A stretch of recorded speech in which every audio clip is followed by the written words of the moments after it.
The sky above the small house was dark, it was pouring rain, and at such a time someone was knocking on the door. Hearing this knock, the young man opened the door slightly and asked who was there. A gray-haired man with a neat beard stood on the threshold. It was Baron Mayfield. Smiling, he was glad that the man had not forgotten him because he was his comrade, who had not allowed the good-natured villager to lose his cows because of gambling. And then the Baron reminded him that he had promised to repay for this service. He then added that today the villager would have such an opportunity. The young man's wife, hearing these words, came closer. And the Baron brought out a little girl from behind his back, saying that she was his granddaughter. And all that was left to him was from his late son and his wife. She was only 8 years old. The Baron explained that this was precisely why he could not take her with him to El Dorado, and then he knelt down in front of the girl and asked her not to sulk. The man was sure that this time he would definitely be lucky, and then he stroked Hazel on the head and asked her to obey her aunt and uncle. After this, the Baron turned around and walked decisively away from the house towards the road, not giving the young man a chance to object. The man's wife was angry that her husband was gambling, and when he saw her look and the tone in which she addressed him, he asked the woman for forgiveness. She didn't answer but just looked at her husband with condemnation and weariness. For some time, the three of them stood on the threshold of the house and watched the Baron until he disappeared from sight. Then the woman looked closely at the girl and noticed that her shoes had barely noticeable different bows. A black cloak is thrown over the top, under which the frayed hem of the dress is hidden. The woman sighed heavily and felt as if a heavy stone had been placed on her heart. Then she turned to the girl and said that since she would now live here, it meant that she would be the child of this house. The woman explained that she would have to work like the others and introduced her to her older sisters, Emily and Belle, and her brother Noel. Hazel listened to her aunt silently and attentively, and then looked at the children who had come down to see who had arrived. Her gaze was sad. She accepted that her grandfather had left her with strangers and gone away. A month later, Mrs. Martin placed the mugs of drink on the table and sat down opposite her husband. She looked at the man who took the mug and said that she wanted to talk to him about Hazel. The woman's face was sad. She said that the girl, no matter what she did, always added Mrs. Martin or Mrs. Martin at the end. The woman looked at her reflection in the mug and added that the girl always behaves very quietly, and in the mornings, she always tidies up everything around her. The man stood up and replied that this child was accustomed to living, worrying about other people's words, actions, thoughts, not having the opportunity to express her opinion while in someone else's house. Then, smiling and patting his wife on the shoulder, he asked her not to worry so much, and the girl would soon get used to it. As her husband headed for the exit, Mrs. Martin asked him to be sure to repair the fence today so that Peter would not attack the chicken coop. Having promised to do everything, the man went outside, and not far from the house he saw a huge dog sleeping peacefully. His wife, left alone at the table, stretched with pleasure. The woman, after sitting for a while, decided that it was time to get down to her daily business. Rising from the bench, Mrs. Martin began to knead the dough. Already splitting it with a rolling pin, the woman decided that she couldn't be so soft-hearted. As she was thinking about giving Hazel a job when she turned 10, she suddenly heard her ask permission to do something. Sometime later, Mrs. Martin went outside to hang out the washing. She realized that although the children were helping, there was still a lot of work on the farm. As she was taking the laundry out of the basin, she realized that Hazel had come to her for permission. But then the woman was busy with the test and her own thoughts, so she didn't pay attention to it. And now she realized that before, the girl never asked anything. Mrs. Martin did not understand what it was and continued to do the laundry thoughtfully. Suddenly, the woman heard strange sounds and turned around with concern, wondering if something had happened. Leaving the laundry in the basin, she stood up and went to where the sounds were coming from. Coming there, she saw sprouts in the garden beds, which stood together and reached towards the sun. The little son ran up to the woman, who was very surprised by what she saw. After all, they pulled out all the sprouts because they were flooded by the rain. Noel, at this time, enthusiastically told his mother that Hazel planted all the sprouts because she didn't know that they were thrown away, and since everyone was busy, she did everything herself. The woman looked at the little girl in surprise. She didn't understand how she did it because the downpour had broken all the sprouts. So Mrs. Martin asked the girl how she did it. Hazel explained that she just sat and looked at them, and then realized that they, like people, were different from each other. So the girl decided to touch them and felt what each sprout needed.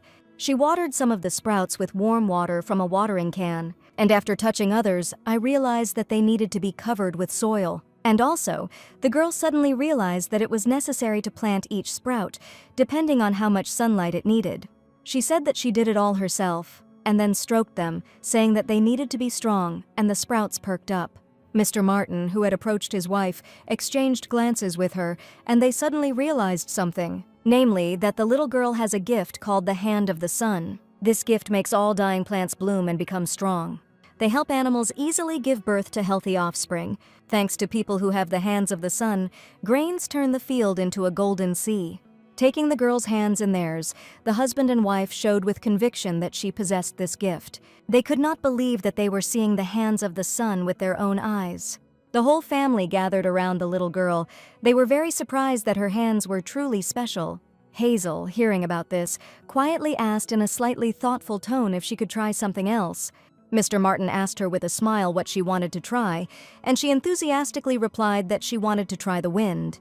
The man stood up and extended his hand to the girl, intending to take her to where they were doing this. Hazel, not believing that she had been given permission, timidly placed her hand in Mr. Martin's. And then, with a smile, she went along with him. The other children also wanted to see and decided to go with them. And Mrs. Martin, with her hands on her hips, looked after her family with a smile. And so, with Mr. Martin, they shook out all the grain, which after the girl's hands turned into gold. And with his wife, she looked after the fruits of the garden trees, increasing their harvest. The little girl happily helped the family that had taken her in as their own, and she also hugged and petted the pets. Because of this, the eggs in the hen house became so large that even the feudal lords were unable to collect them. She was also taught how to work with dough, and all the baked goods that Hazel helped make became fluffier and tastier. Mrs. Martin taught her how to cook soup, and the girl was the first to give it to her to try. The woman, carefully tasting what Hazel had cooked, gave a thumbs up to show that she had done a great job. The girl who stood on the chair to do this laughed joyfully.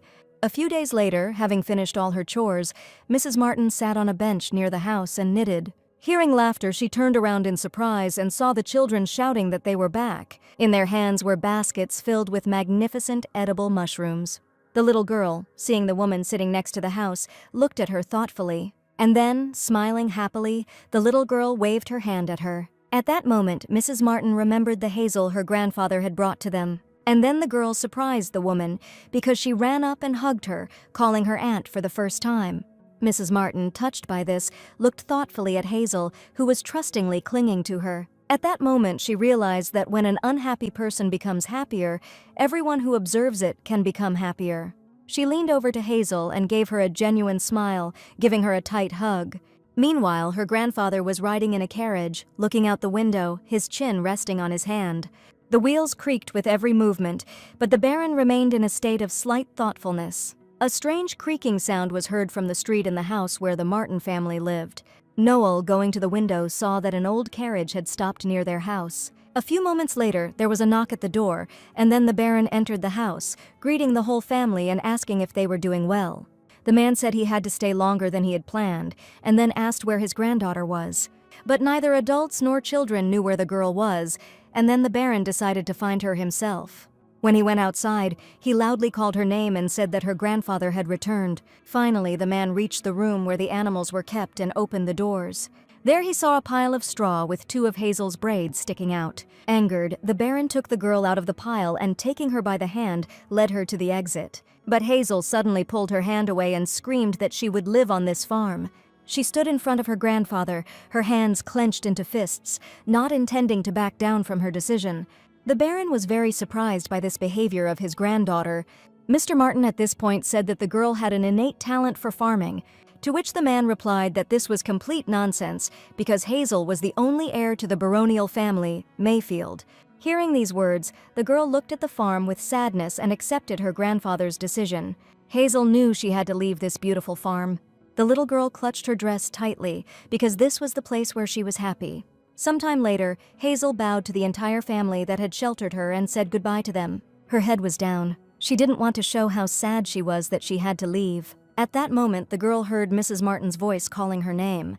Looking up, she saw a kind woman standing opposite her, holding a large basket of vegetables in her hands as a gift. The children, with tears in their eyes, hugged the little lady goodbye. They invited her to come anytime she wanted. When the grandfather and granddaughter got into the carriage, it, also creaking its wheels, set off on its way, and Hazel looked out the window to take another look at the farm where she felt good. She looked at the small house, the cart in the yard, and said goodbye to everything, knowing that she would not return. When the farm disappeared, the girl sat down on a bench, placing a basket of vegetables on her knees. She promised herself that someday she would have a farm like that too. And now 11 years have passed. Hazel lived in the small town of Rochelle, in the central district of the empire. She worked in a bank where a lot of different people came. Already a young girl, she served customers and opened accounts for them. After dismissing another client, Hazel creaked her chair back and sat down. Not far from her, she saw a man sitting in a chair reading a newspaper. In the newspaper, the girl was attracted by an advertisement that spoke of the sale of a farm. And what about that farm? A whole 8,000 gold. Seeing the price, the girl was shocked. With her head on the table, she calculated that with her salary, she would have 55 years to save for it. Then her partner called out to her, warning her that the boss was coming. Straightening up, Hazel decided that, as always, he had decided to check on the workers at the wrong time. Sometime later, the clock on the wall showed 12 o'clock in the afternoon, which meant that it was time for lunch. One of her colleagues asked the girl if she would go to the bakery under the bridge again, to which she received a positive answer. As Hazel went down the stairs, she hurried there, because there were buns there, 2 whole silver coins cheaper. The wind played with the girl's hair, and then, unexpectedly, she heard someone call her name. Hazel looked up to see her grandfather, whom she hadn't seen for about a year and a half. Looking at how he was dressed, she decided that the Baron had gone somewhere again. Approaching her grandfather, the granddaughter asked him what clothes he was wearing and where he was going this time. The man replied that he was heading to Mamanuca right now. And then, with a mysterious look, he winked at her and whispered that this time he would definitely succeed. But Hazel made a disbelieving expression because she had heard this phrase many times before. Exhaling tiredly, she suggested they talk later and offered to go home with him, and she would also be back on time today. Hazel offered him 50 pieces of silver to have coffee on the way, and when she got home she would make meatloaf for dinner and blueberry pie for dessert. But the grandfather suddenly said that now was not the time for this, and handed the girl some papers. Unfolding them, Hazel saw that they were land deeds. And the Baron asked his granddaughter if she hadn't dreamed of taking up farming. And then he added that now this dream of hers would come true. The girl was very surprised, because her grandfather was always against it. Sitting down on the bench and offering Hazel a seat, he explained that his only granddaughter had been talking about it for so many years that he had caved in.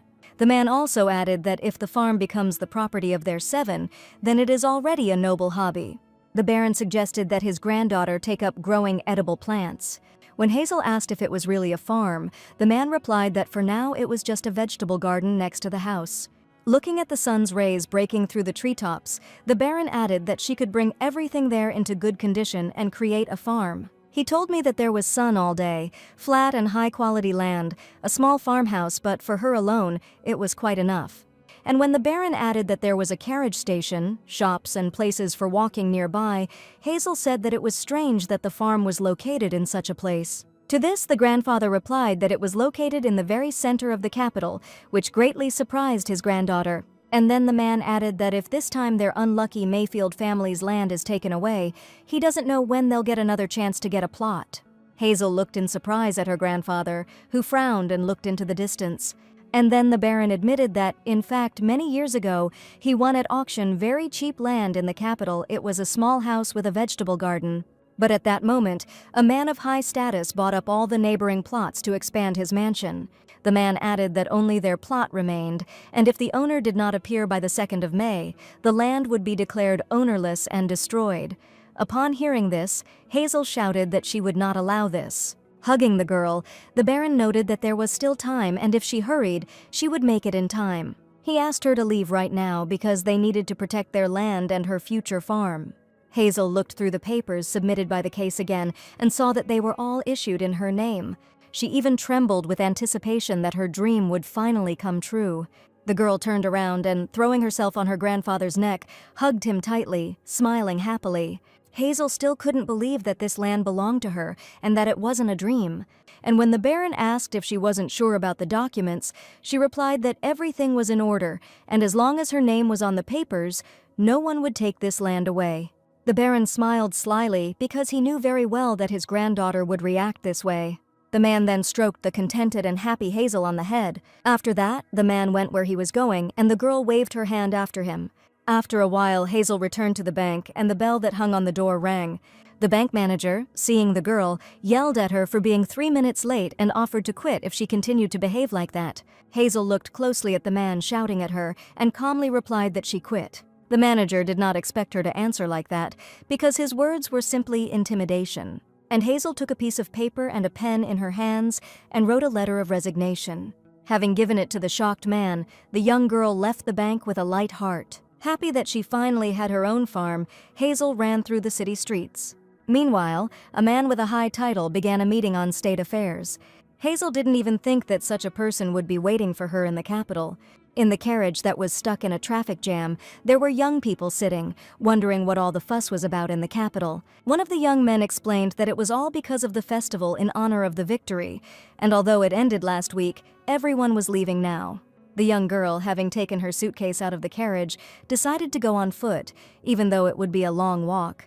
Looking at the fellow travelers who were riding with her, she smiled and waved goodbye to them. It was Hazel who arrived in the capital of Avalon, right on the 2nd of May. The girl, looking at the map, understood that she was barely making it, and she couldn't be late. While she was carefully calculating the route, she suddenly heard someone say, "Grand Cavalier."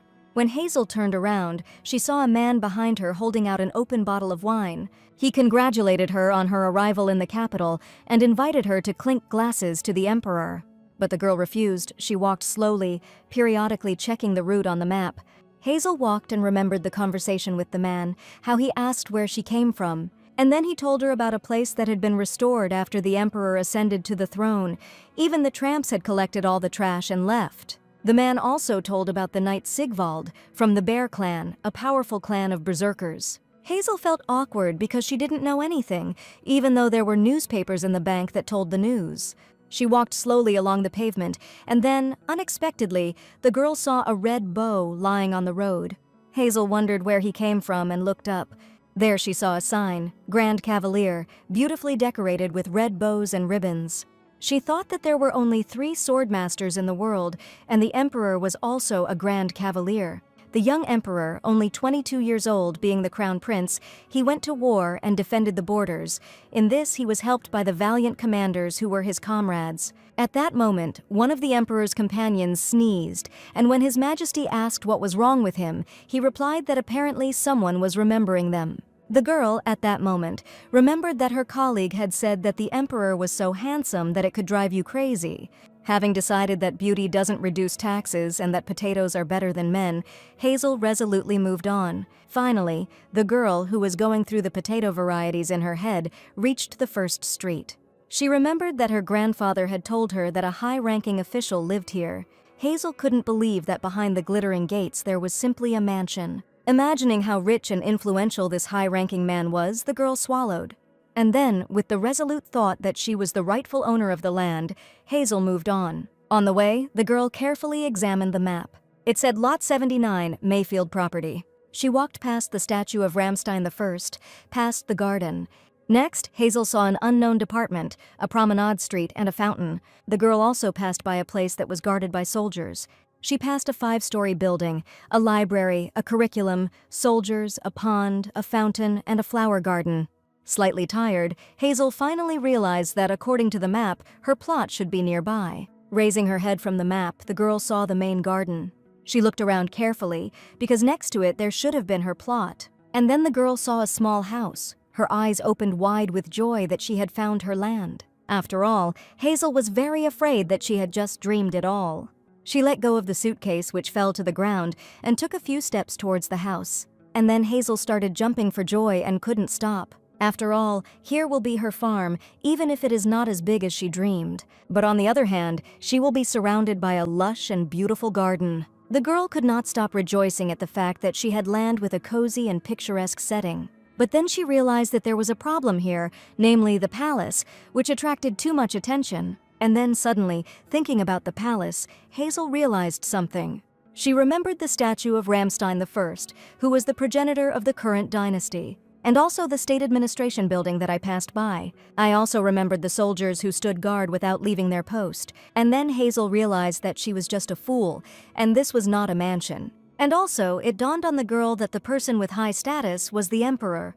She turned and looked at the windows of the beautiful palace. At this time, the emperor began to sneeze violently, and his comrades assumed that someone was remembering him. And Hazel walked up to the gate and, putting her hand on it, thought about her grandfather. And then, laying her head on it, the girl realized that they would not be able to resist the emperor. Tears were streaming from her eyes, and she knew it would be wise for them to raise a white flag, like vagabonds under a fortress wall. In shock, Hazel didn't even notice how tightly she was gripping the gate. She wanted to remove her hands, but instead, she accidentally opened the gate. Smiling, the girl went inside, her dreams on her mind. She walked onto the lawn in front of the house and stopped. The girl pressed her hand to her chest because her heart was ready to jump out from the fact that she finally had her own land. Hazel crouched down and stroked the ground, asking it not to be afraid and telling it that she was now its mistress. She slowly brought her hand to the soil and, touching it, took a little of it in her hand. The girl realized that the soil here was filled with nutrients, because nothing was grown on it for a long time, and it had time to rest, and it's still asking to plant something on it. Hazel remembered that she had sworn to her grandfather that as long as her name was on the documents, no one would dare take this land away. Taking a pencil in hand, the girl wrote on the sign near the gate that this was now the Moranier farm. Looking at the sign, she decided that even the emperor would not be able to forcibly expel the rightful owner. Taking the suitcase, Hazel decided to roll it inside, thinking that the emperor might try to kick her out, but she would not leave. Smiling, the girl decided that both her legs had already taken root in this land. Sometime later, Hazel put a straw hat on her head to protect herself from the sun. She then put on an apron to keep her clothes from getting dirty and tied it tightly in a bow. After that, she took a basket in which she put various tools for work. With a joyful smile, the girl was finally ready for hard work. She walked out of the house onto the porch and looked around. Looking at the sun, Hazel realized that there were only about 2 hours left before it set. Therefore, the girl decided to start with weeding and went to the grass. But then, Hazel began to look at something in the grass with surprise, and she saw the familiar shape of the foliage and realized that potatoes were growing there.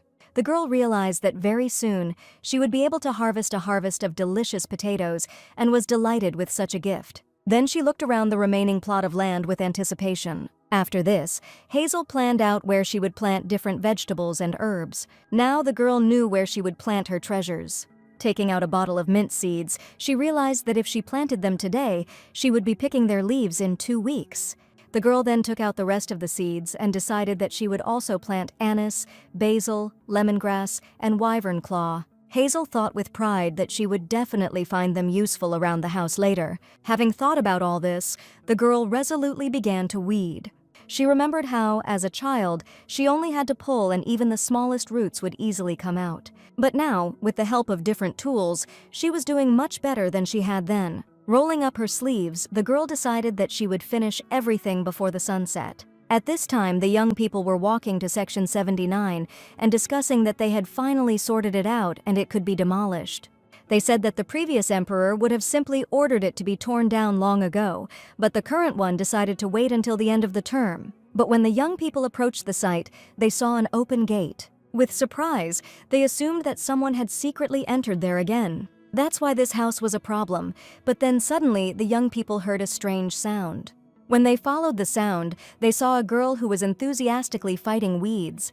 The fair-haired young man's eyes became large and round with surprise. Having stopped, the other 2 young men began to ask the first one who it was.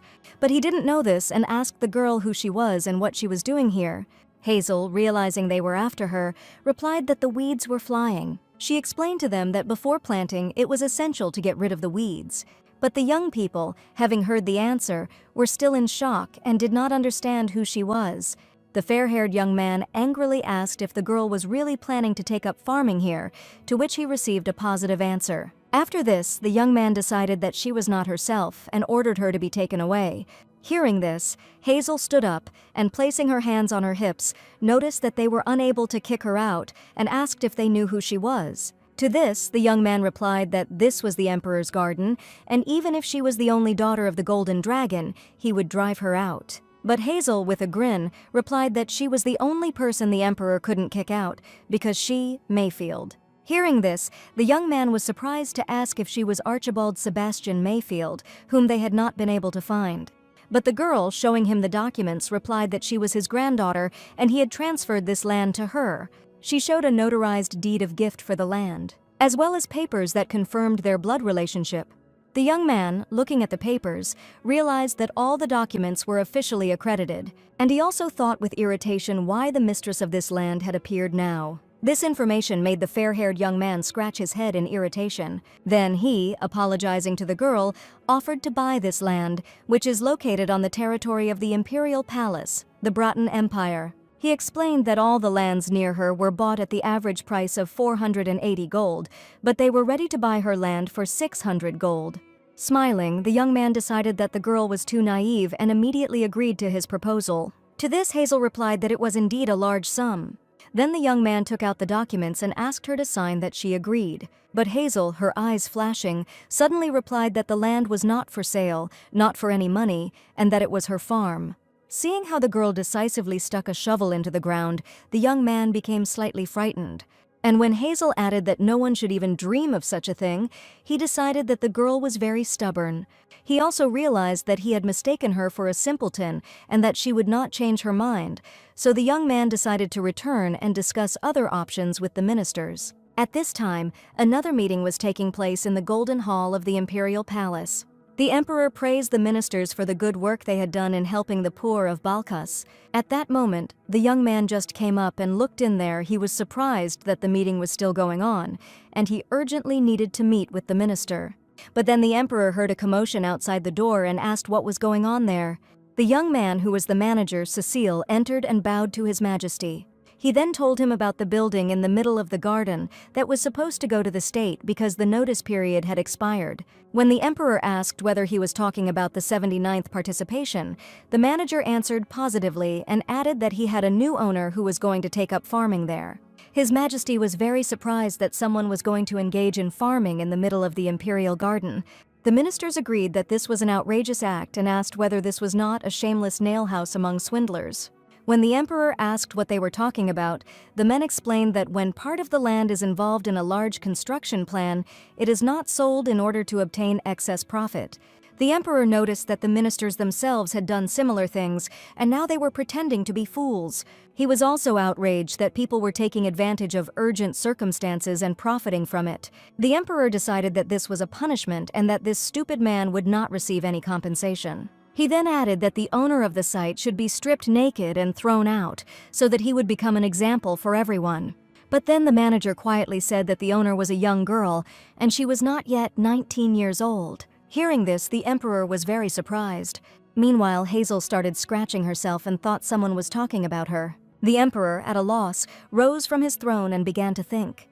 The manager, seeing this, asked whether the punishment he had spoken of should be removed from the minutes of the meeting, but His Majesty replied that they could not do so. And then, having decided something, he sat on the throne and asked again whether the young girl was the owner. The manager, hearing whispers behind his back, confirmed this and added that, if the documents were to be believed, she had a noble status. And the gossip behind her back intensified.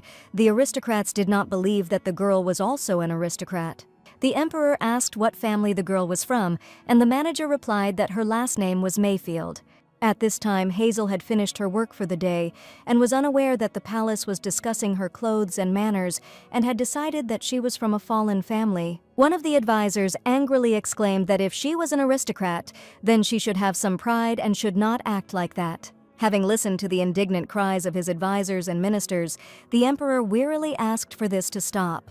And then he added that they wouldn't make a fuss, because that's probably exactly what the girl was trying to achieve. Someone suggested that she wanted to arouse interest and attract the attention of His Majesty. Therefore, turning to his comrades and ministers, he said that they must listen to his decree. It stated that from now on, everyone in the imperial palace must carefully ignore House 79 and the shameless swindler. His comrades accepted this decree with complete indifference and agreement, and one of them didn't even try to hide his boredom and yawned. The emperor, rising from his throne, surrounded by his comrades, added that it would be as if she did not exist at all, and everyone agreed. But the manager was ashamed. He had nothing to say in his defense, but he thought that he couldn't treat this girl so carelessly. At that moment, his boss came up to him and angrily told him that he had made too much noise without being able to deal with even this. And then they heard someone confidently marching towards them. It was the emperor who looked at them calmly. He was surrounded by his comrades. The Minister of the Interior, bowing to His Majesty, at that moment said that the swindler could not be allowed to penetrate the emperor's territory. He decided to take responsibility for this matter and settle everything immediately. The emperor agreed that his subordinates were still newcomers and allowed him to personally take care of this, and at this time, the ladies began to discuss that a ball would soon take place. Therefore, the minister reminded His Majesty about him and asked whom he would take as a companion, and he answered without hesitation that he would take Athena. The Minister of the Interior of the palace, stressed by this answer, froze, and His Majesty moved on. Here, the minister came to his senses and, turning to the emperor, noted that he could not take her as his partner again and asked him to choose another girl, but he refused. After all, His Majesty can only show interest in one girl, the one who will become the Empress of Britannia in the future. And then, looking sternly at the minister, he advised him to concentrate on his own affairs and not waste time on such nonsense. Leaving the dissatisfied man to watch him go, the emperor went about his business. And in the man's thoughts it flashed that he had been serving the emperor with all his heart since the time when he was still a prince wrapped in swaddling clothes. But right now, he wanted to take and pinch His Majesty on the cheek. As he went about his business, the minister thought about something he really needed right now and would like to take just one sip of. Everyone else, watching him go, thought that the swindler had settled in well, but the minister, with such a character, was not going to let her get away with it. Everyone thought that the garden bed, the bloody storm, because from that day on, the fierce man became even more cruel. Hazel, unaware of the passions that were happening in the palace, was sweeping in her house. When everything was clean, the girl sat down at the table and decided to take a rest. There were cookies on the table in front of her, and wishing herself bon appétit, she got ready to eat. But then she heard a strange sound, and then a creaking sound, so she didn't eat and listened to these sounds. Then, Hazel saw a man come into her house and greeted him. On the man's chest hung a sparkling medal, which caught the girl's attention. She put the river in her mouth. Hazel realized that it was the boss of that fair-haired young man who had arrived. Standing up, she asked the man if he was the boss of the official who had come in recently. But the minister walked past the girl and then said that the farm was a useless thing. The surprised girl became very angry when she heard these words. She looked at him angrily and asked how he could speak like that. Here the girl noticed that the gray-haired man was very pale and completely exhausted. And then she decided that friendly guests don't always come to the farm, and suddenly she felt sorry for this man. Turning to the table and calling him the first guest to visit the Moranier farm, she decided to treat him, at least to some cookies. But the girl was still a little confused and frightened by his visit, so she couldn't hold the bag of cookies in her hands and it fell to the floor. At that moment, the man suddenly retreated, afraid that there were no cookies there, and the girl had only apologized. Thinking that the girl had already sworn here, he asked in surprise if she had really decided to live here. Picking up the bag, Hazel answered positively and added that he knew perfectly well that no one could kick her out of here. And then the minister realized that the girl had absolutely no idea what she had done, and he had to kick her out of there. But he was not allowed to talk to her, so seeing the hat, he approached her. And then he told the hat that its owner was shameless. Upon hearing this, the girl looked at the man in surprise. And the minister told the hat that its owner did not understand the seriousness of the situation, and that she was very greedy, since she was using the construction of the palace for gilding and dared to oppose the emperor. Not understanding the man's actions, the girl asked what he was doing there. And then she replied that she was not going to sell this land, and was surprised that this land turned out to be next to the emperor. But the minister proudly continued to tell the hat that the emperor had figured out her plan and had issued a decree that from that moment on, it was forbidden to speak with her owner, as well as discuss her. It was like the death penalty in society. Hearing this, the girl thought that she was now a small person and there were no obstacles to farming. The minister asked the hat to be passed on to the owner, that her hopes for farming were futile and that she would be thrown out of here with the first rays of the sun. Irritated, Hazel loudly repeated that she had ownership rights to this land. He slapped the documents with his hand, and the minister replied that then let the law deal with the law. And then, turning to the hat, he said that perhaps the hostess did not know that he, the minister of the interior of the palace. And then she looked at the girl. He added that he was many years old and knew all the rules by heart, even those that had been forgotten, and could find dozens of reasons that would allow this house to be demolished. Taking up a pen and a piece of paper, he began with the law on compliance with sanitary standards, the imperial palace. With her hand on the documents, Hazel realized this was more than just a threat. She started shaking because this man was not joking, and then the girl decided that she had to stop him by any means necessary. Taking the documents in her hands, she waved them at the minister, and he, covering himself with his hand, began to cough. The man froze for a moment, then walked back toward the hat. And then, coughing, he told her to ask her mistress to stop, because he was allergic to dust, and he really surprised the girl with this. Hazel smiled maliciously, realizing that she had thought correctly. After all, most elderly, neat gentlemen have allergies, or maybe that's what makes them so neat. At this time, the man thought that he, self-confidently, decided that he could handle it himself and came here alone. But in the end, his favorite glasses became clouded by a destructive cloud of dust. Having told the hat to tell its owner that she would be thrown out of here tomorrow, the man left the house, leaving the girl standing in the middle of the room in confusion. Hazel swallowed, not knowing what to do now. She looked at the table where there was a cup of tea and a plate of cookies. She realized that because she had dressed up, she was now very dirty. Hazel stood there wondering what to do, and at that moment she remembered Aunt Martha. After all, she even warmly welcomed and treated the strict collectors who came by mistake. And it was precisely thanks to this that all misunderstandings were dispelled. The girl sobbed and realized that the way she had acted suited her very well. Clenching her hand into a fist, Hazel wondered if the minister who had come to see her was human. After all, having just crossed the threshold, this person never showed any emotion. But then she remembered how he covered his mouth with his hand and coughed from the dust. The girl also remembered something else, and this thought seemed important to her. Hazel slammed the door open and ran to catch up with the man. At this time, the minister of the interior of the palace was walking along the path and trying to shake the dust off his jacket. As he put it back on, the man thought that today had been a hard day. He decided that he needed to go back quickly and wash off all the dust that was on him. At this time, he met two employees who, upon seeing him, quickly poured out their coffee cups. The man noticed the steam that was coming out while the coffee was pouring out, and the employee, throwing back his mug, tried to disperse the steam by waving his hands. The irritated minister angrily reminded them that he had asked them not to do so. At this time, he suddenly heard the girl's voice calling him and was very surprised. He did not understand why that shameless mistress of the land followed him, but then he heard her ask him if he was forbidden to drink coffee, and that was why he refused to drink it and wanted to pour it out.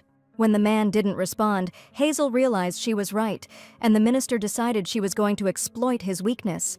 The minister turned angrily towards the employees and thought that this was precisely why he had asked them not to behave rashly. And the girl, realizing that she had guessed correctly, said loudly that the man must definitely come tomorrow. After all, today he didn't even touch the treats, and she, as the hostess of the house, is very upset. And when the girl added that next time she would not tolerate refusal, the minister turned in her direction. But Hazel, without waiting for an answer, quickly ran towards her house. And the minister, looking after the girl, did not understand what was wrong with her. Hazel, stomping loudly, quickly ran home. And then, grabbing the basket and jumping over the porch, she ran out into the street. The girl quickly ran to her garden and picked the herbs she needed. And then, opening the door with a creak, she ran back into the house. Then she placed a basket of grass on the table next to various bags. As Hazel took the ribbon off her hat, she realized that the pie she was so eager to make was a luxury for her. To whom, the girl decided that now he is simply necessary. Taking her hat and the empty basket again, Hazel walked out into the street. Walking along the garden paths, the girl thought that she could do everything like Aunt Martha. She walked and looked around, looking for something that could be used in the pie. The people around diligently ignored the girl and quickly moved out of her way. These were the consequences of the emperor's decree. For everyone, Hazel became invisible, and for her it was very convenient. She climbed the pole and climbed through all the bushes in search of what she needed. And then, on one of the bushes, Hazel saw raspberries, and nearby there were many strawberry bushes. She knew that on the palace grounds, berries and fruits could be picked, as long as they were not fenced in and were not in greenhouses, gardens, or private properties. So the girl carefully reached out to the raspberries and began to pick them. Suddenly, she heard a voice that said that the emperor had gotten together with the daughter of the former Duke of Arpeggi. Hazel peered out from behind the bushes and saw two young ladies discussing His Majesty, who was unaware of his cousin's true feelings. One of the girls was sure that if the emperor found out about this, he would immediately get rid of her. And the other one suggested that if things continued like this, she would win his heart. Remembering Athena, they realized that she was sufficient, smart, and also very beautiful. The young ladies were greatly impressed by her beauty and would have liked to become Lady Arpeggi, even if only for a day.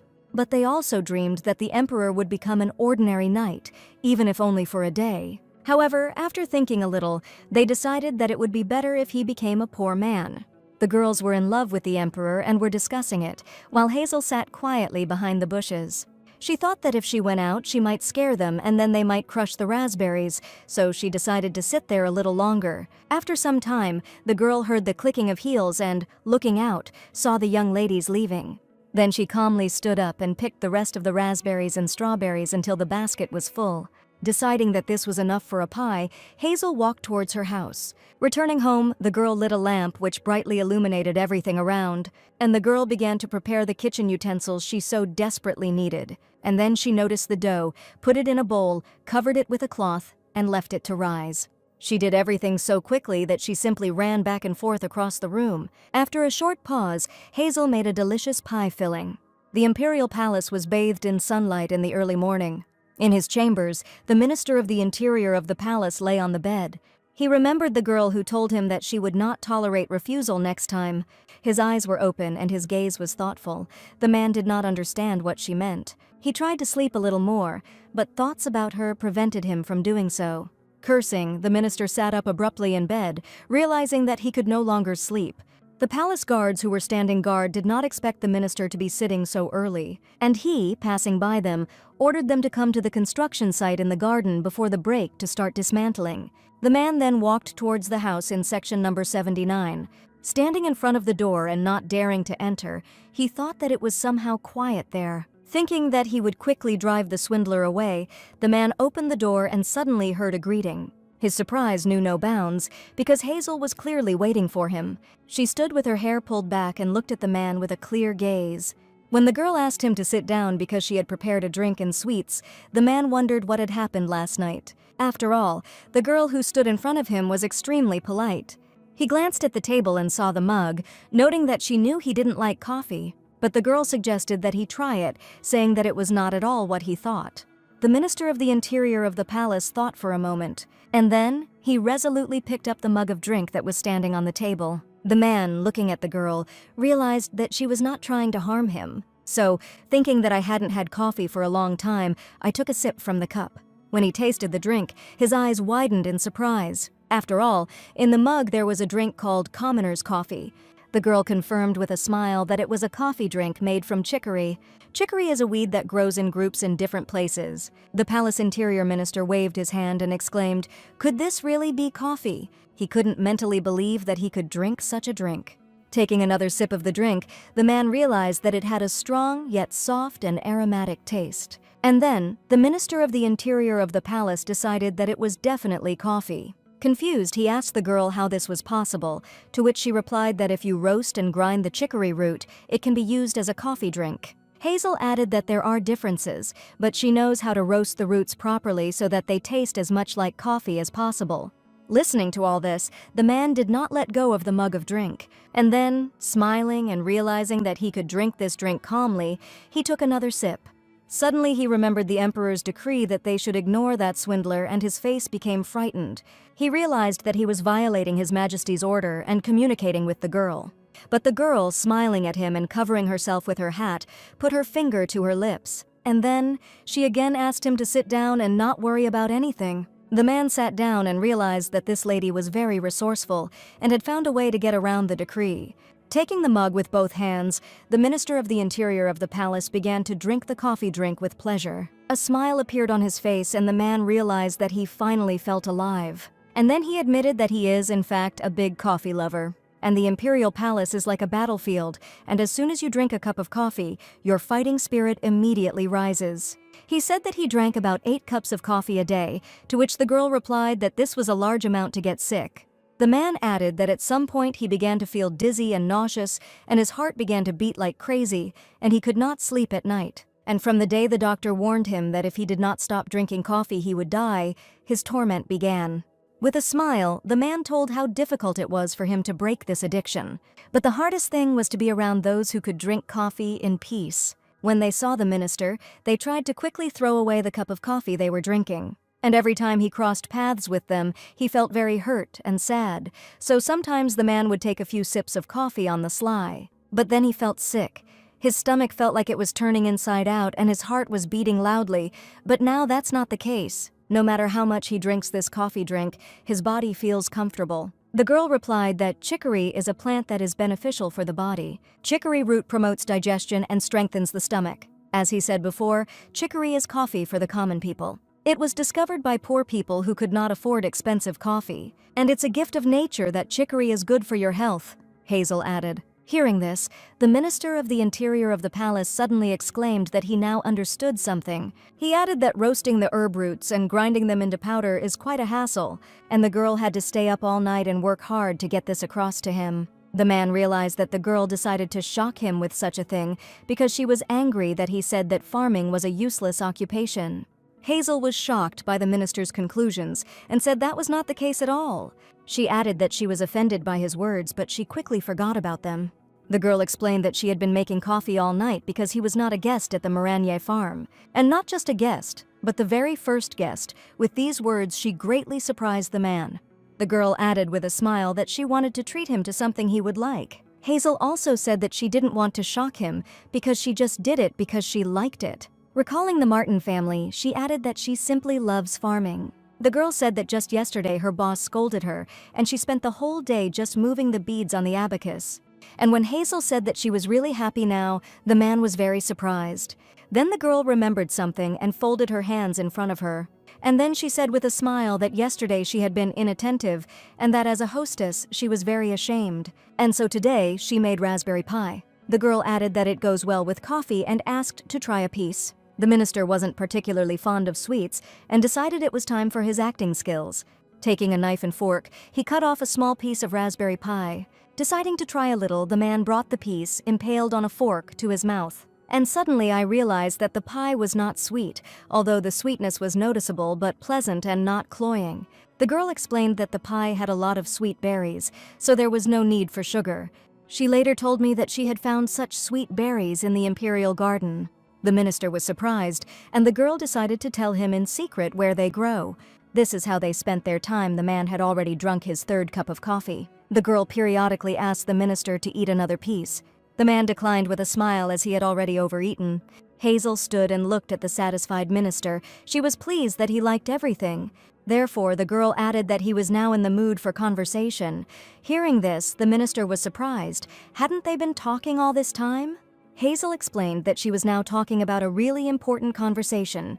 She asked him to listen to her and added that he would understand her if they discussed everything calmly. Hazel decided to explain why, and she has the legal right to own this farm. She added that she is not a speculator and does not intend to sell the plot because she enjoys farming. In response to this statement, the Minister of Internal Affairs calmly responded that he knew about it. These words surprised the girl very much, and she looked at the man in confusion.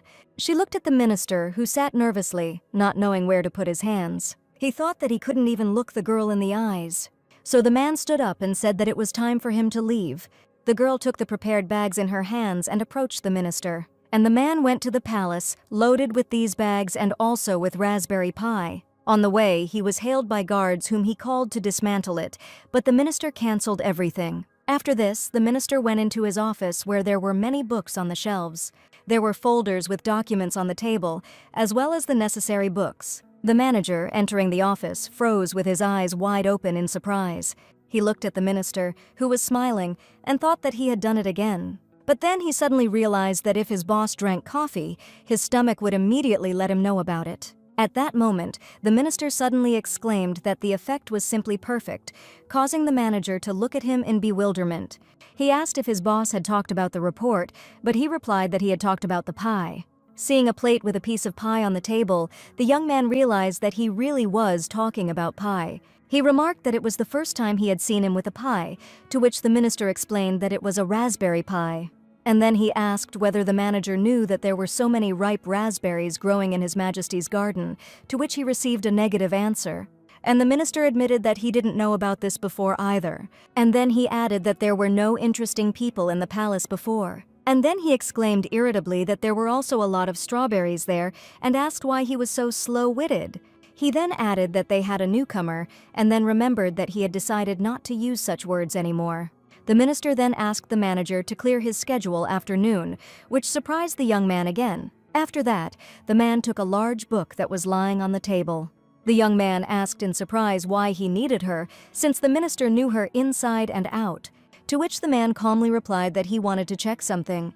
Then he began to read it slowly, running his fingers over the lines. And finally, having found what he needed, he noticed with a smile that everything was as he thought. Here the minister raised his head and noticed the curtains on the window fluttering, and it seemed to him that a wind of change was blowing in the imperial palace. Someone left a basket near the door of Hazel's house and, knocking on the door, quickly left. The girl, going out the door, picked it up and read the note that was with the basket. The note said it was from the minister of the interior of the palace for a straw hat. The girl understood why it was written that way and decided that he was a funny person. In this note, the minister apologized for his behavior, and Hazel, remembering her former boss, decided that she understood him perfectly. The girl continued reading, because the note turned out to be a letter of several pages. Then she saw something in it and looked at what was written in surprise. She froze in shock, and then suddenly jumped up from the chair she was sitting on. Then she got ready and went to some office where she put the document on the table. The girls didn't know what to do, but Hazel told them to look at the documents and that they could ignore her. And then they saw that it was written there that one of the exceptions was that private land could not exist in the imperial garden. Specifically, they saw an application to open a salon for aristocrats. This law was passed a long time ago and everyone forgot about it, but this is what happens in accordance with the law. Hazel added that this is why no one can kick her out of here, and if they have any complaints, they can express them to the straw hat that she is holding in her hands. She mentally thanked the minister, and at that moment, a wind began to blow in the emperor's chambers. His Majesty, feeling this, opened his eyes, and then he stretched out on the bed in which he was lying, and here he smelled some kind of smell. The morning sun slowly filled the gold-decorated room. There is a serene silence all around, which is more pleasant than any virtuoso composition. The emperor, when they helped him dress, went to the door and took hold of the handle. It was, as always, a refreshing and invigorating start to the day, but as he left the room, he suddenly noticed a smell.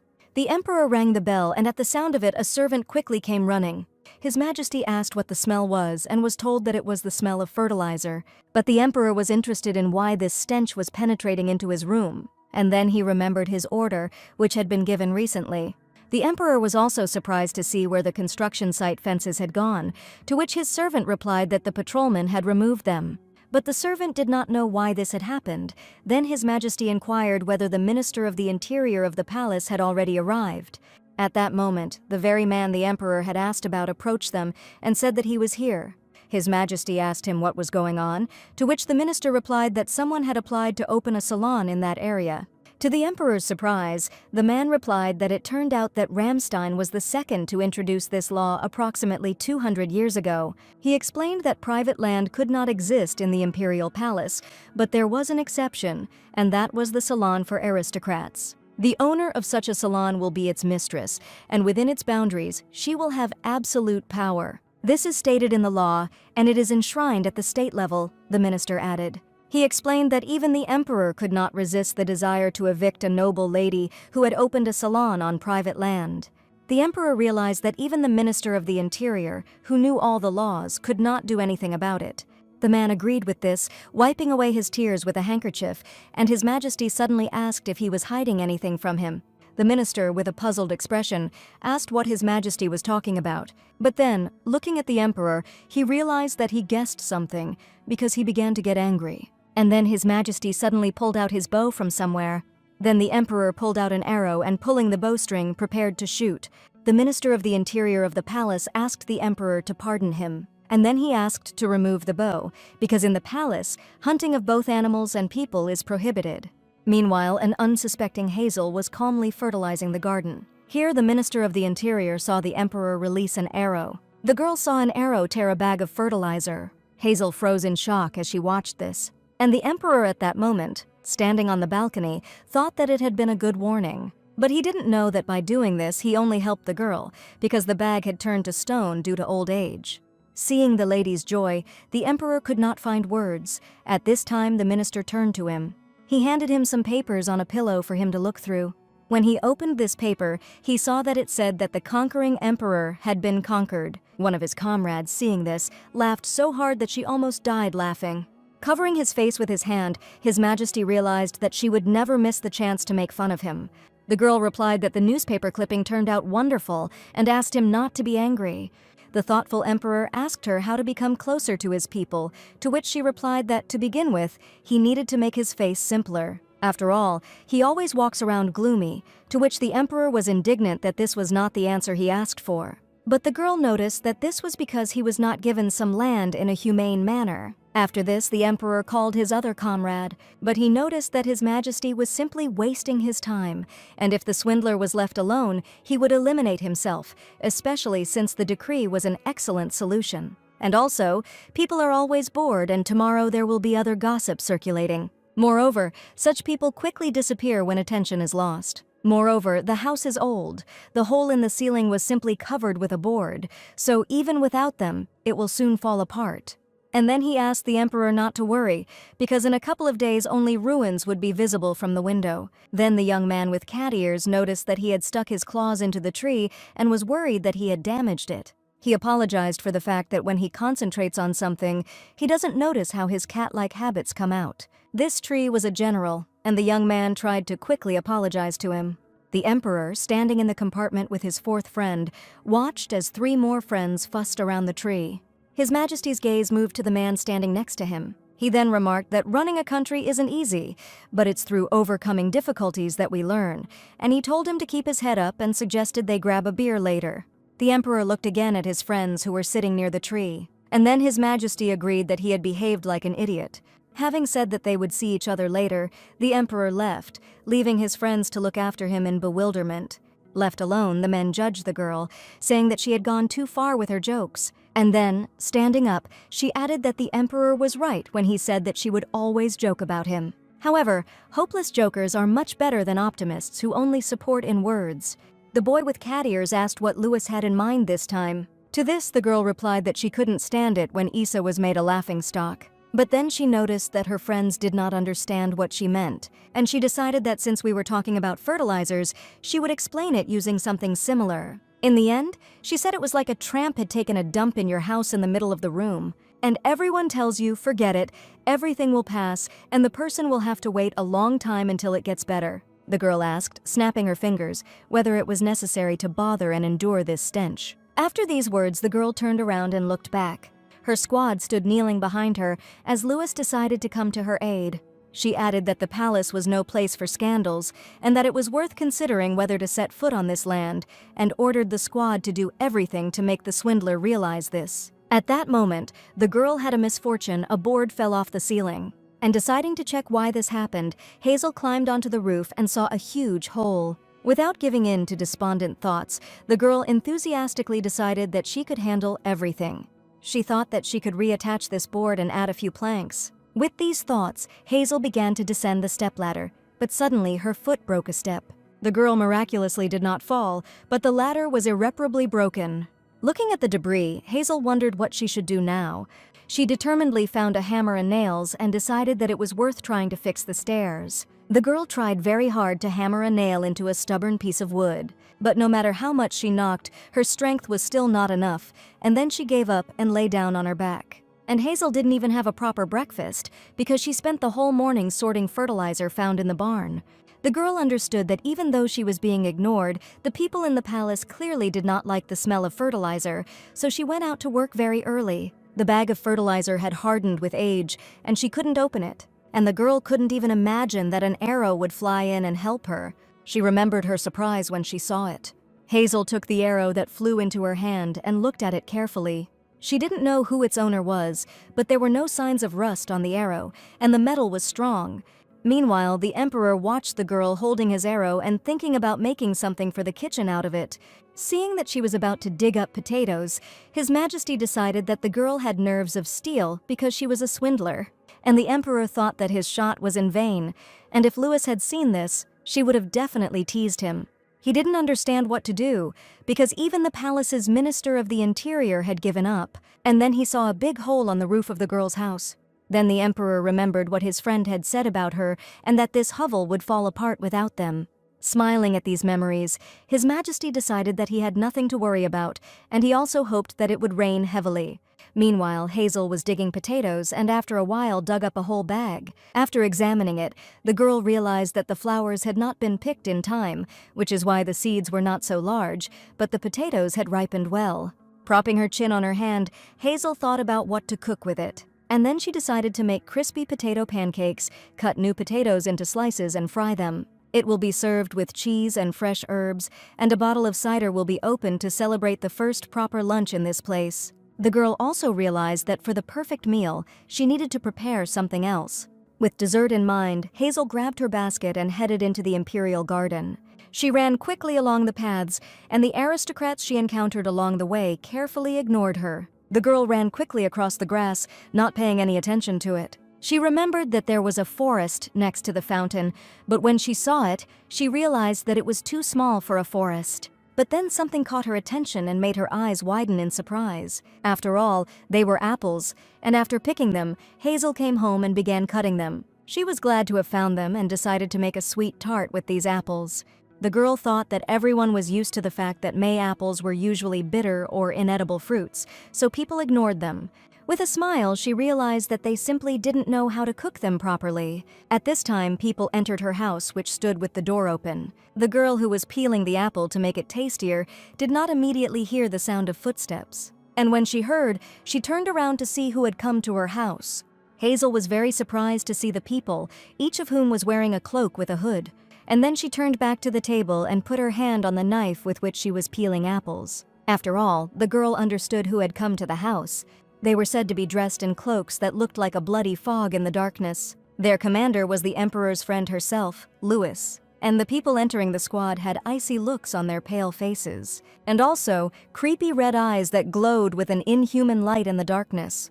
Hazel gathered her strength at that moment, but then the knife fell from her hand onto the floor. The girl was scared. She didn't understand why they came to her house.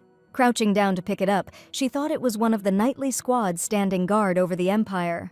And then, picking him up, she straightened up and resolutely asked why they were behaving like this. And the Knights of the Holy Flame, led by Louis, only silently looked at each other. And then, just as silently, they dispersed around the room, surrounding the girl. And then Hazel realized that they had decided to put pressure on her so that she would run away. So the girl, having said that they were trying in vain, turned back to the table. While slicing apples, Hazel added that legally the farm belonged to the salon. But in fact, the girl was scared, and because of this atmosphere, it seemed to her that she was shrinking in size. Hazel realized that since it was a salon and she had the right to live there, they had the same right to visit it, but they still couldn't drive her out by force. So the girl decided to focus on work and continued cutting apples. Then she put them on to boil, adding a little stock and stirring. After a while, Hazel turned around and looked at the squad. After all, in the 2 hours that they were with her, they didn't even move, and she wondered if they were going to put pressure on her like this all day long. And the girl also became interested in whether they would follow her to the field. Suddenly, Hazel heard a rumbling sound and turned towards it, and the members of the squad, all the same, stood behind her without moving. But Hazel already realized that this rumbling came from someone's stomach standing there. The girl decided that even though they were ugly, they were still teenagers and they had a fast metabolism. She realized that they were probably hungry because knights are people too. Realizing that they were just like her, Hazel made one important decision. Sometime later, in the dining room of the palace, there was a serving table. Louis sat on the chair and thoughtfully listened to his man's report. When he finished his report, the girl sternly asked if he really wanted her to believe it. Louis, rubbing her chin, began to question her squad in detail, and she asked about the fact that on the mission where they were sent, suddenly, a rumbling stomach was heard. And in front of her squad, suddenly a lot of different food appeared, and after, the voice of the universe told them that they could eat. The squad members admitted that it was very tasty, and some even ate 4 plates. Louis thought about it. She was glad that at least they hadn't attacked the livestock like last time because of the vampire's thirst. They also said that it was impossible not to eat when looking at the set table. But the girl didn't understand why the swindler decided to feed them, and she was also curious about what kind of dishes were there. The boys replied that to them it looked as if she had washed a lump of mud and fried it, and also chopped the tree into pieces. Hearing these words, Lewis asked if she was a witch, but received a negative answer. The squad members explained that they did not know what kind of dirt it was, but they were absolutely sure that the piece of wood was meat. They also added that the food in that house was simply magical. And then they suddenly exclaimed that the second team was in danger. Hearing this, Lewis realized that they had not finished talking about something. And her boys, in despair, exclaimed that once that food gets into the mouth, there is no turning back. When they decided to go and urgently stop the second squad, the girl sighed heavily. Getting up, she decided to look at this farm herself and punish them later. Saluting, her soldiers agreed with the words of their captain. When the girl left, the guys discussed the taste of the food and wanted to go there for lunch tomorrow. The blue sky, with clouds floating across it, illuminated the imperial palace. Lewis walked towards Hazel's farm with a determined look. Approaching her, the girl was surprised by the silence, because she imagined that there would be something like a devilish feast. She walked into the house, keeping her hands in her pockets and looking around carefully. And then Lewis saw something on the table that surprised her greatly. A perfectly arranged apple tart appears on the table, and Lewis wonders if that same scoundrel made it. The girl with scarlet hair thoughtfully tries a piece and doubts whether there is some magical taste hidden in it. The next second, she greedily takes a bigger bite and is amazed at how incredible it is. Lewis cautiously tastes the tart and is surprised to find it surprisingly delicious. The knight convinces herself that she only ate a small piece and that if she tasted it thoroughly, the tart would definitely lose. Taking a generous bite, she decides to give the dessert a merciless trial and thoroughly examine its taste.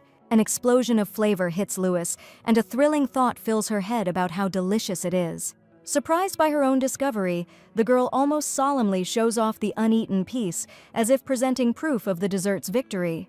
Lewis notes how the fresh, pleasant taste of the tender flesh hits the palate, while the sweet applesauce gently envelops them. In blissful silence, she admires her piece and admits that the impression it leaves is truly amazing. In the girl's mind, this tart triumphantly defeats even the most exquisite, top-class capital desserts with which it had to compete. Against the backdrop of a luxurious table of delicacies, the idea arises that aristocrats can obtain any food with one gesture, and at some point the taste ceases to seem special. Lewis beams with delight, amazed at how truly delicious the tart tastes. It occurs to her that the only thing missing to complete this pleasure would be a cup of coffee, and at that very moment, a pale girl with a gloomy look and a steaming mug appears next to her. Immediately changing face, Hazel, in a yellow dress, happily watches what is happening and notices that the knight is devouring the dessert with an excellent appetite. Lewis, stunned by the girl's sudden appearance, wonders at what moment she entered, while she covers her mouth with her hand in disbelief. Hazel holds out the mug, and Lewis, feeling almost invisible in this house, automatically accepts the drink. The girl gently persuades the knight to wash down the coffee with what Lewis choked on, assuring him that no one will take the tart away from her. Having received the cup, the girl cautiously brings it to her face and notes how strange and unusual the aroma of the drink seems. Under the girl's approving and slightly mischievous gaze, Lewis nevertheless takes a sip, as if giving in to friendly pressure. The coffee is scalding and exciting, and the girl suddenly realizes that after it, the desire to eat another piece of tart only intensifies. There's a neat half of the pie left on the table, and Lewis looks at it greedily, racking his brains over how to earn the right to eat every crumb. The knight beams with hope, although the girl's thoughts involuntarily run into the strict imperial decree that prevents her from simply destroying the dessert, and Hazel watches Lewis. At the same time, in the distance, in a light-flooded office, the fair-haired emperor calmly reads documents, unaware of the culinary passions that are flaring up because of his order. Lewis, ignited with a fiery zeal, can barely contain his desire to destroy the entire tart single-handedly, and Hazel is amazed by her fantastic diligence. The girl remembers how the knight kept muttering about the delicious taste of the tart, making it obvious that she was impatient for more. Hazel notes that there is no one in the room, but there is a straw hat that understands human language. She marvels at the wonderful straw hat, and Lewis asks her to convey her praise to the mistress of the house. After pulling herself together, Lewis smiles softly and silently apologizes for barging into the house uninvited and managing to finish off the dessert. The girl admits that she only wanted to try a little, but the taste was so enticing that she involuntarily overstepped all bounds of propriety. Full of joyful relief, Hazel calls the knight to sit down at the table and is already rushing to treat her to new delicacies. Louis is delighted and mentally compliments the straw hat and its owner's skill, wondering how she creates such masterpiece desserts. She recalls that until recently she believed that a good dessert had to be exclusively sweet, and any sourness caused an internal protest in her. Now, looking at the shining slice, the girl understands that this tart is completely different, as if it opens up a new world of flavors to her.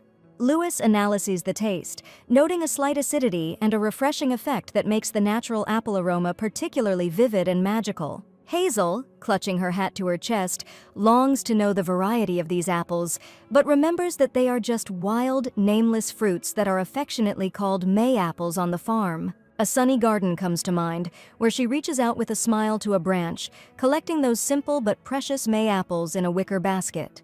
Louis is amazed to hear that the trees before her were merely unnoticed fruit trees, and Hazel is slightly saddened by how few people know of their value. However, the girl's gaze flashes with determination, because farmers do not waste such gifts of nature and know how to turn forgotten fruits into something truly special. A girl with sparkling green eyes tells the story of patient farmers who aren't afraid to try even the strangest plant and persistently search for the perfect recipe.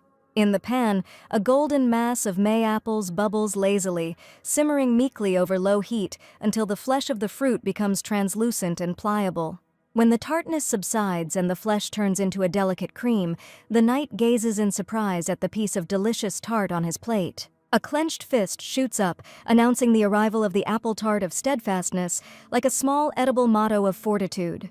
The inspired knight, waving his hand, admires the stubbornness and daring experimentation of the farmers, and the girl in the yellow apron glows with joy, feeling how the cake becomes even more delicious after the story. Honey and applesauce drizzle over a slice of tart and a scoop of ice cream, creating a golden cascade that promises to pair perfectly with the delicate vanilla. The idea of a refreshing drink flashes in the knight's eyes, because carbonated lemonade made from these apples, in her opinion, is capable of driving any gourmet crazy. The girl in the straw hat beams at the discovery that the amazing apple flavor goes well with even a simple cookie.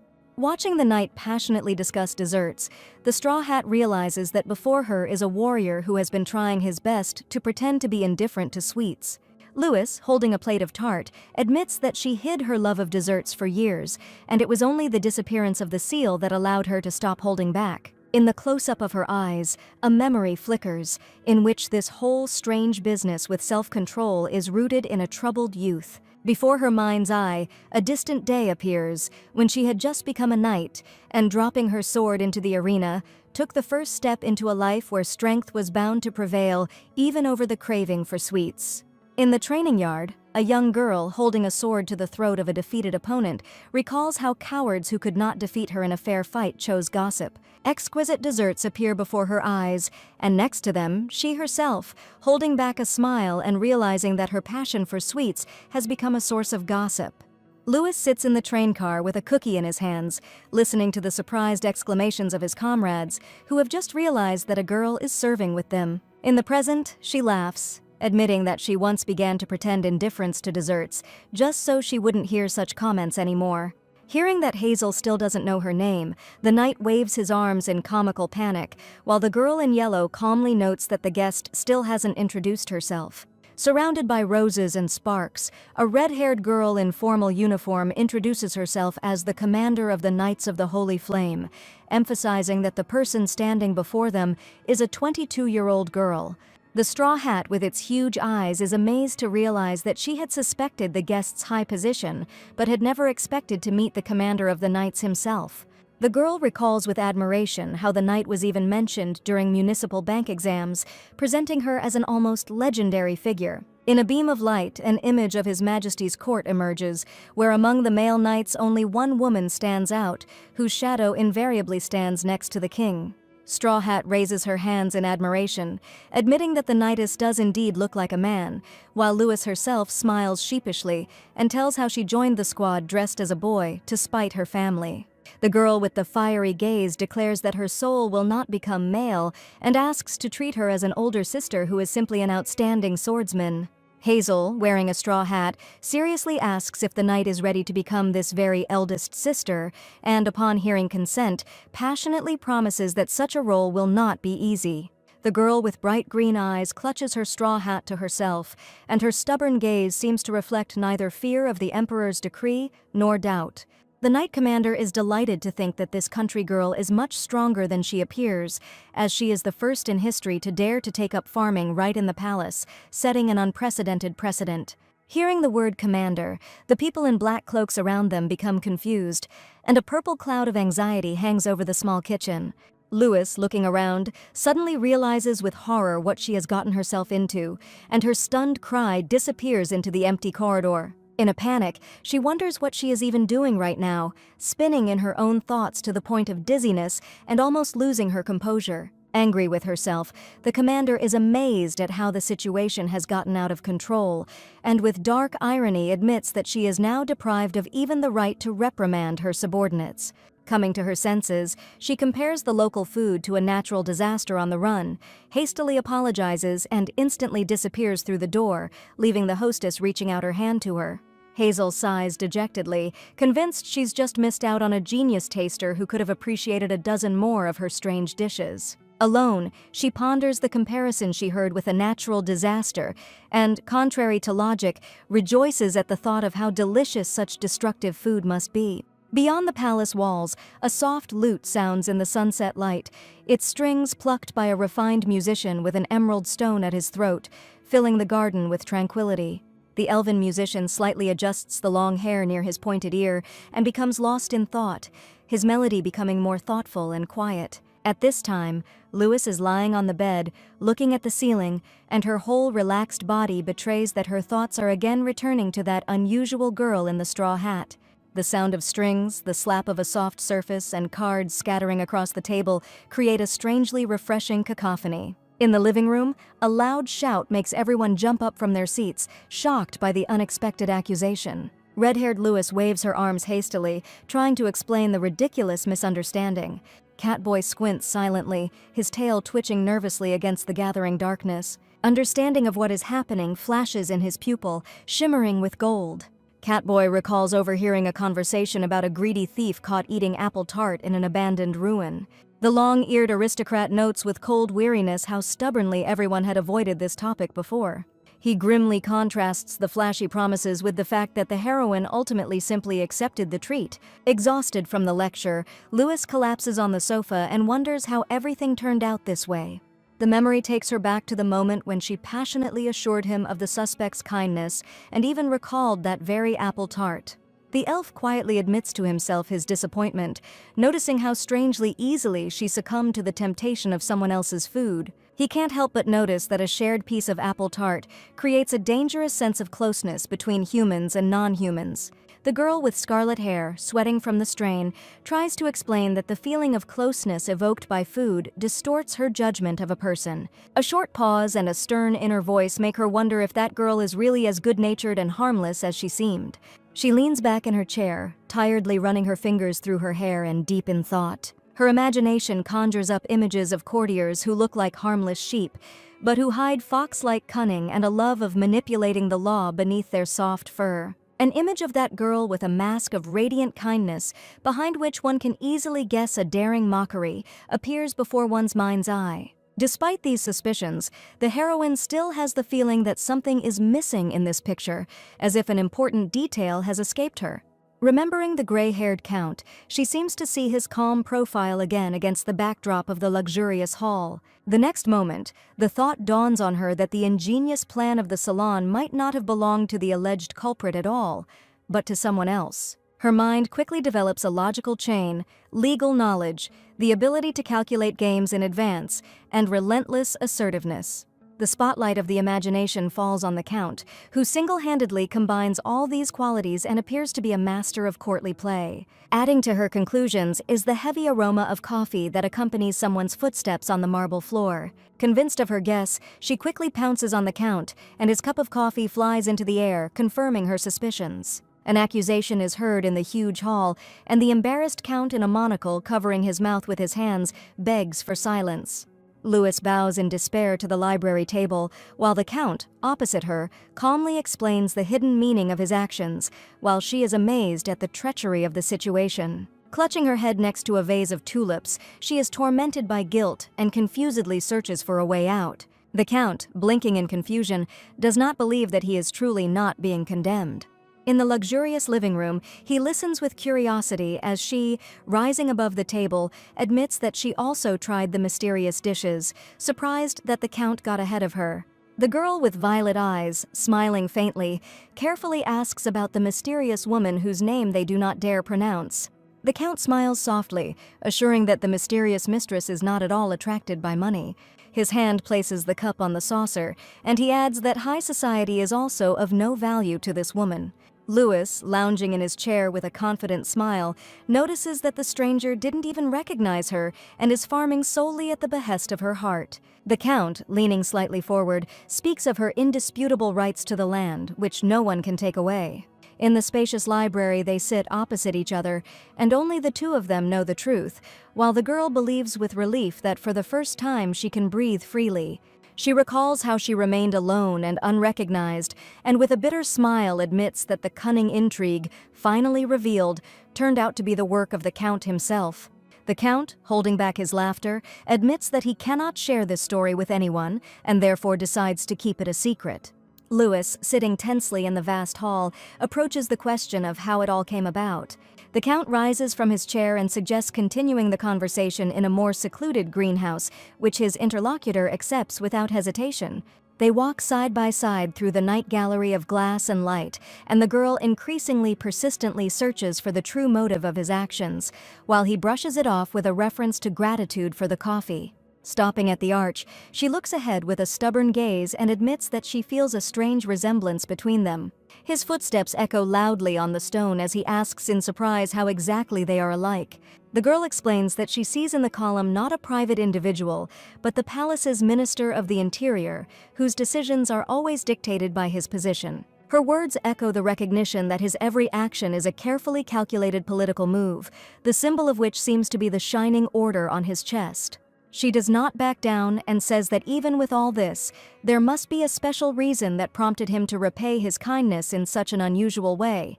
The Count softens, admitting she is right, and before revealing the secret, asks a counter-question about why she is still wandering aimlessly around the palace.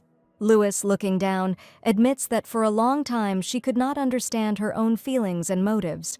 An image of a perfectly arranged apple tart flashes through her mind, and she's forced to admit that she might have fallen for a clever trick, even though the taste of that dessert was truly something special. Walking leisurely through the greenhouse at night, the girl recalls how she was so enchanted by the extraordinary taste that only later, under a hail of criticism from friends, did she sense something special in that encounter. The Count, illuminated by the soft light of the glass vaults, confidently asserts that he has long understood the nature of this feeling. A small, bright house comes to mind, which at first seemed like a simple place for entertaining. A rosy pie appears before his eyes, and he admits that behind the simplicity of the treat, there was much more hidden. In a warm, sunny memory, the hostess, smiling shyly, hands the guest a plate, and with it, her sincere affection. In the next shot, two girls, transformed into funny chibis, joyfully dance among mountains of baked goods, and this childish joy becomes a symbol of a truly happy time. Returning his thoughts to the present evening, the Count realizes with slight sadness how warm and cordial that reception was. He recalls how, at the farm, they sampled treats they couldn't find anywhere else, listened to stories about the land and nature, and conversed so openly as if they had been close for a long time. The girl, sitting in the night garden among the flowers, realizes that in that place it was as if she had washed away all the dirt of the past, and that is why her instinct told her that something here does not add up. The two of them are on a marble bench, and the Count assures them that the heart cannot be deceived, because it remembers that the time spent there was truly happy. Her hand, clutching the edge of the bench, freezes in determination, because others too must one day feel this warmth. A figure in a scarlet cloak appears against the night sky, and a strong inner voice recognizes that this mysterious lady is needed by the imperial palace itself. In the moonlit garden, the Count, with a gentle smile, turns to the knight Louis for help, clearly having something important in mind. Louis blushes and looks back at him with a look of determination and a little embarrassment. Running along the night path under the stars, she suddenly catches herself thinking that she doesn't remember the last time she felt so cheerful and free, although her mind whispers about the disadvantage of this impulse. Behind the bushes, two young knights are whispering about a deal that involves the best seats in the opera box, but they still lack curiosity. As the commander's footsteps approach them, the boys hastily change the terms of the bargaining, and one of them, in a panic, admits that he even agrees to this. The captain's shadow appeared above them, interrupting their plot, and both fell to the ground with a crash under her menacing gaze. Left alone for a moment, the girl raises her eyes to the sky and exhales, releasing the tension of the past day. Another knight catches up with her on the run and reminds her of the punishment for their morning pranks, clearly expecting a reprimand. In the evening, the squad learns that there will be no punishment today, and moreover, there will be none later, which the three stunned youths cannot help but take advantage of. One of them, having gained confidence, clarifies whether he understood correctly that they can now act independently in this mysterious matter. Meanwhile, in the cozy room, Hazel falls flat on her bed with relief, happy about how busy and productive the day has been. She imagines funny chibi versions of herself jumping around the room, reflecting the childish joy that fills her. The girl lies in bed, sleepily looking at the ceiling and breathing heavily. She notices a hole in the ceiling and worries that water will flood into the house when it rains. A rumble comes from the ceiling, and the girl listens to the strange sounds in confusion. Frightened by the noise coming from upstairs, she jumps out of bed and stares at the ceiling. Hazel, clinging to the window, cautiously peers out and wonders with excitement who might be on the roof. Something moves in the moonlight on the roof, and she goes to the window, peering warily into the darkness. A piercing knock echoes throughout the house, and the girl flies down the stairs, following the noise. Finding herself outside, she looks up at the sky in amazement, not understanding what just happened. A view of neat logs and a ladder opens up before her, and the girl notices with surprise that there is a whole mountain of firewood stacked here.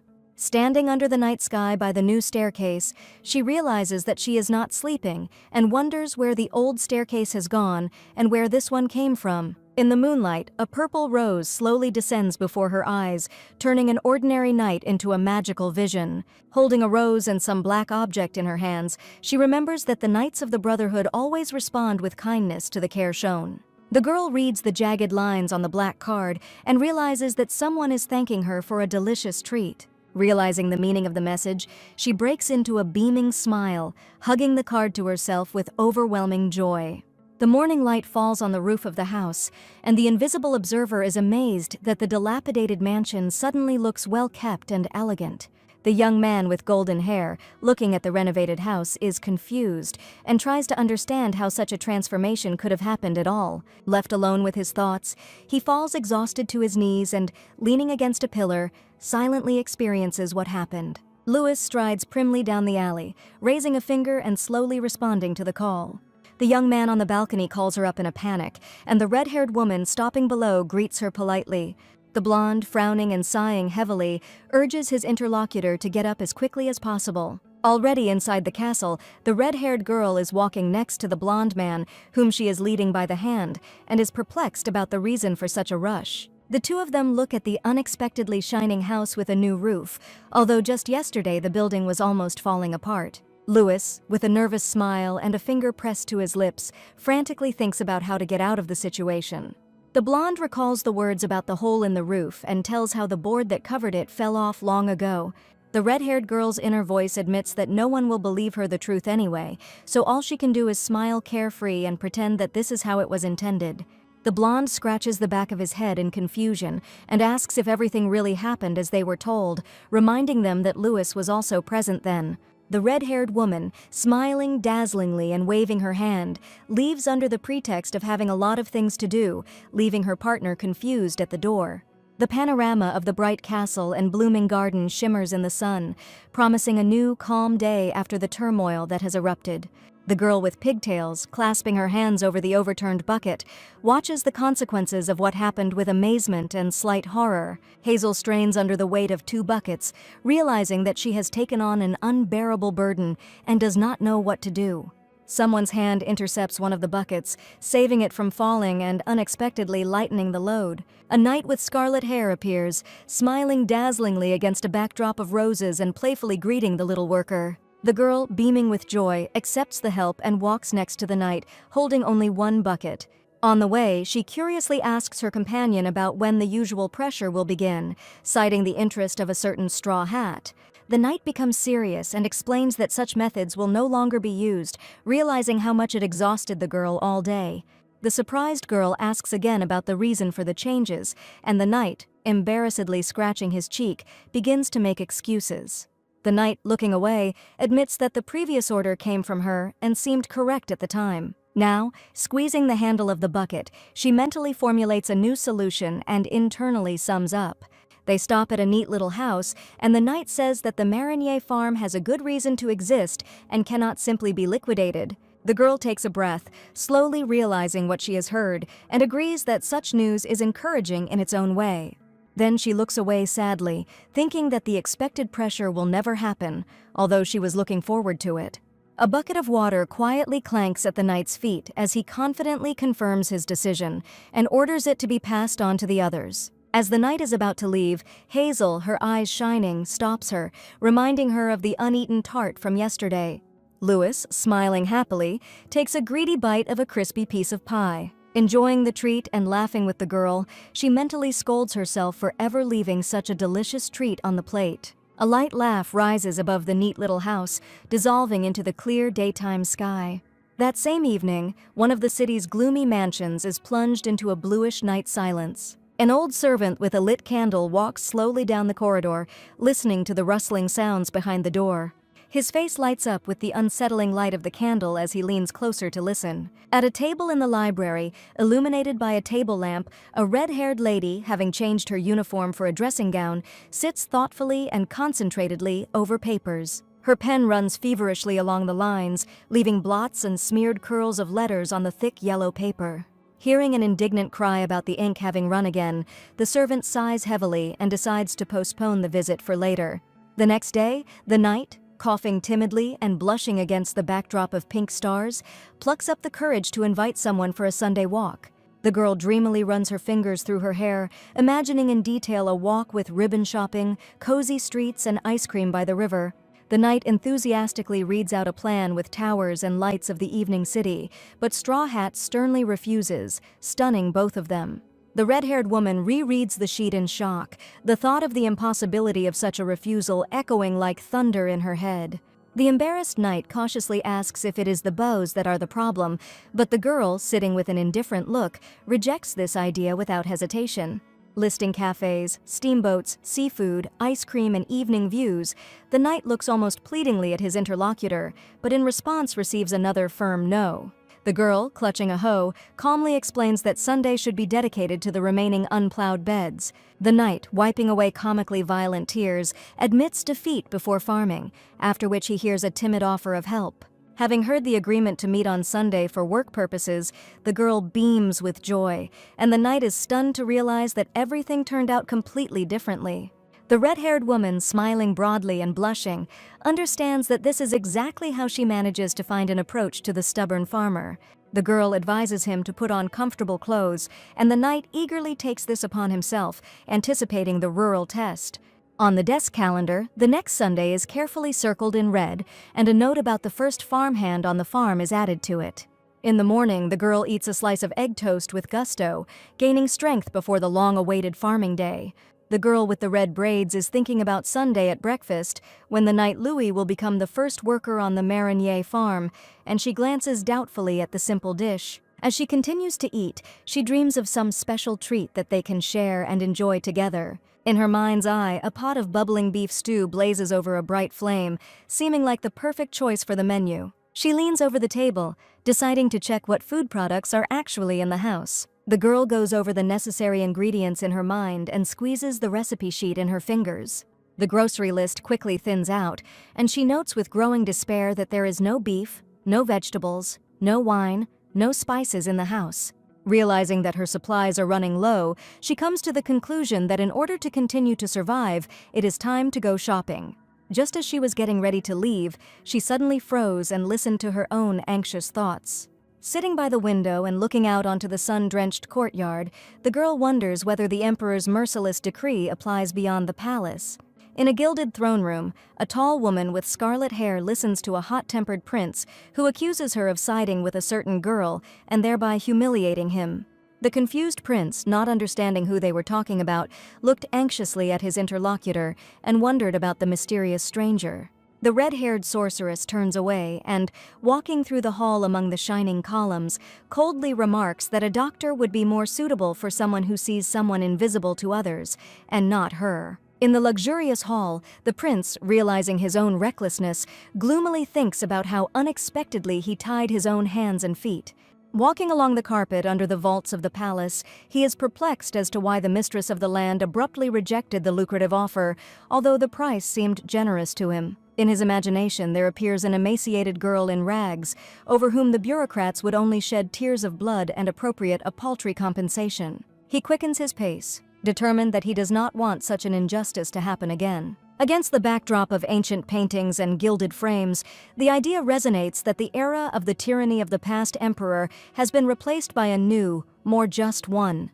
The prince, looking into the hall, tries to remember the details and almost confidently decides that the mysterious girl's last name is Mayfield. A girl with a soft toy in her hands hurries after her companion, looking back warily at her calls. Two ladies in lush dresses freeze in the middle of the alley, amazed by the appearance of a red-haired figure. The oppressive thought of a general delay hangs over the stick with metal teeth. A red-haired captain wearing dark glasses poses against a backdrop of seashells and crabs, looking forward to meeting his straw hat. The captain slowly lifts his glasses, revealing an attentive gaze of violet eyes. Two young men in work clothes look at the captain with embarrassment and approval, noting his appropriate attire. The red-haired boy flushes with indignation, desperately protesting against the strange idea of talking to a straw hat. The same guy waves a hat with a painted face on it, and the captain, with a satisfied grin, appreciates his resourcefulness.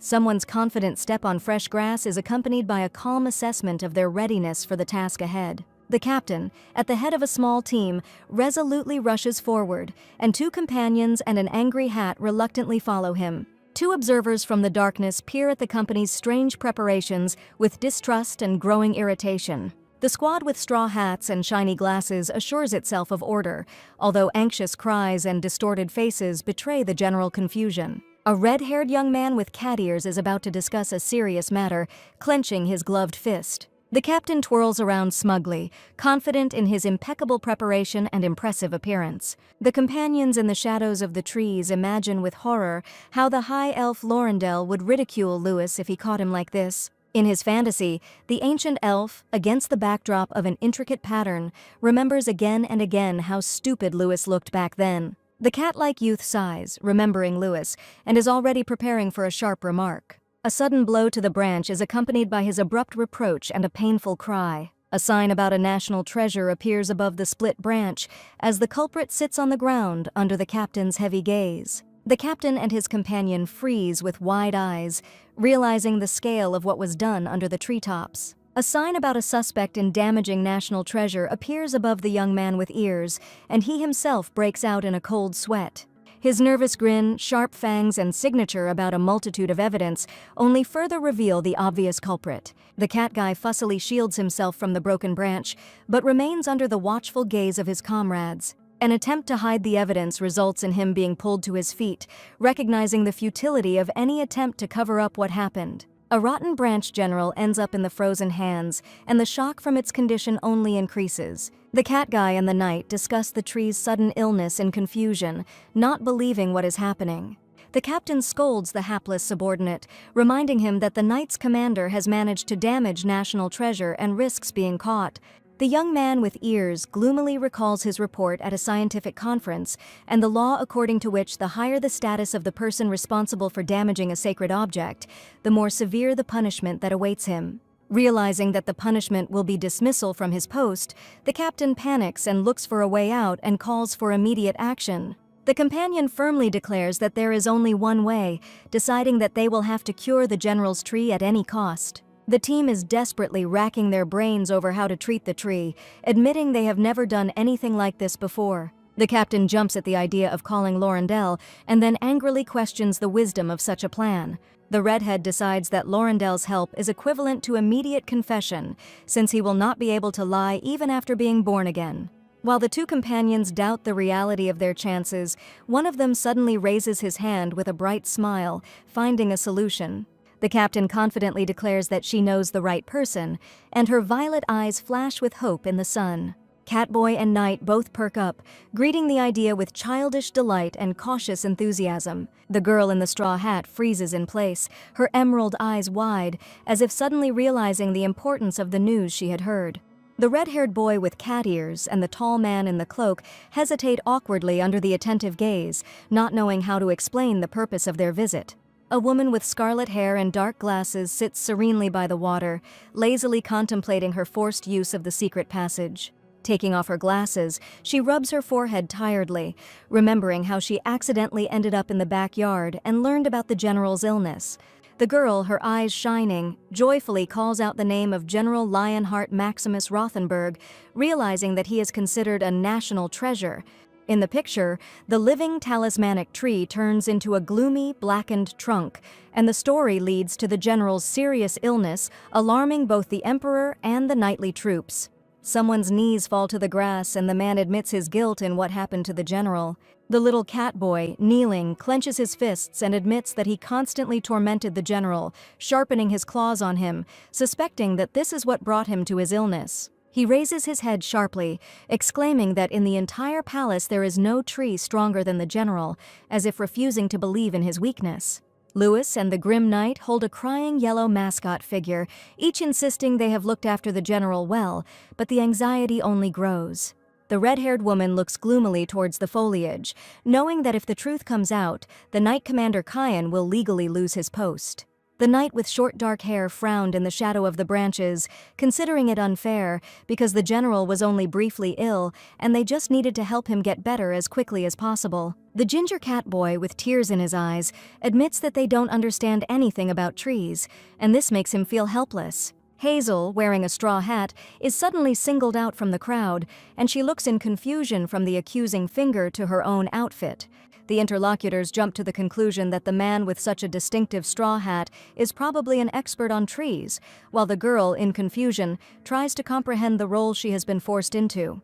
She is asked to share her experience of treating sick trees, and she, recalling the past, happily confirms that something similar has happened to her before. The trio, dressed as a cat, a vampire, and a bear, excitedly imagine how the girl's help could save them all from impending disaster. Dark spots of rot are spreading across the trunk of a huge tree, the bark is turning black, and the leaves are noticeably turning yellow, as if life itself is leaving it. Hazel, wearing a hat and standing at the foot of the giant trunk, realizes that the tree's illness is much more serious than she initially thought.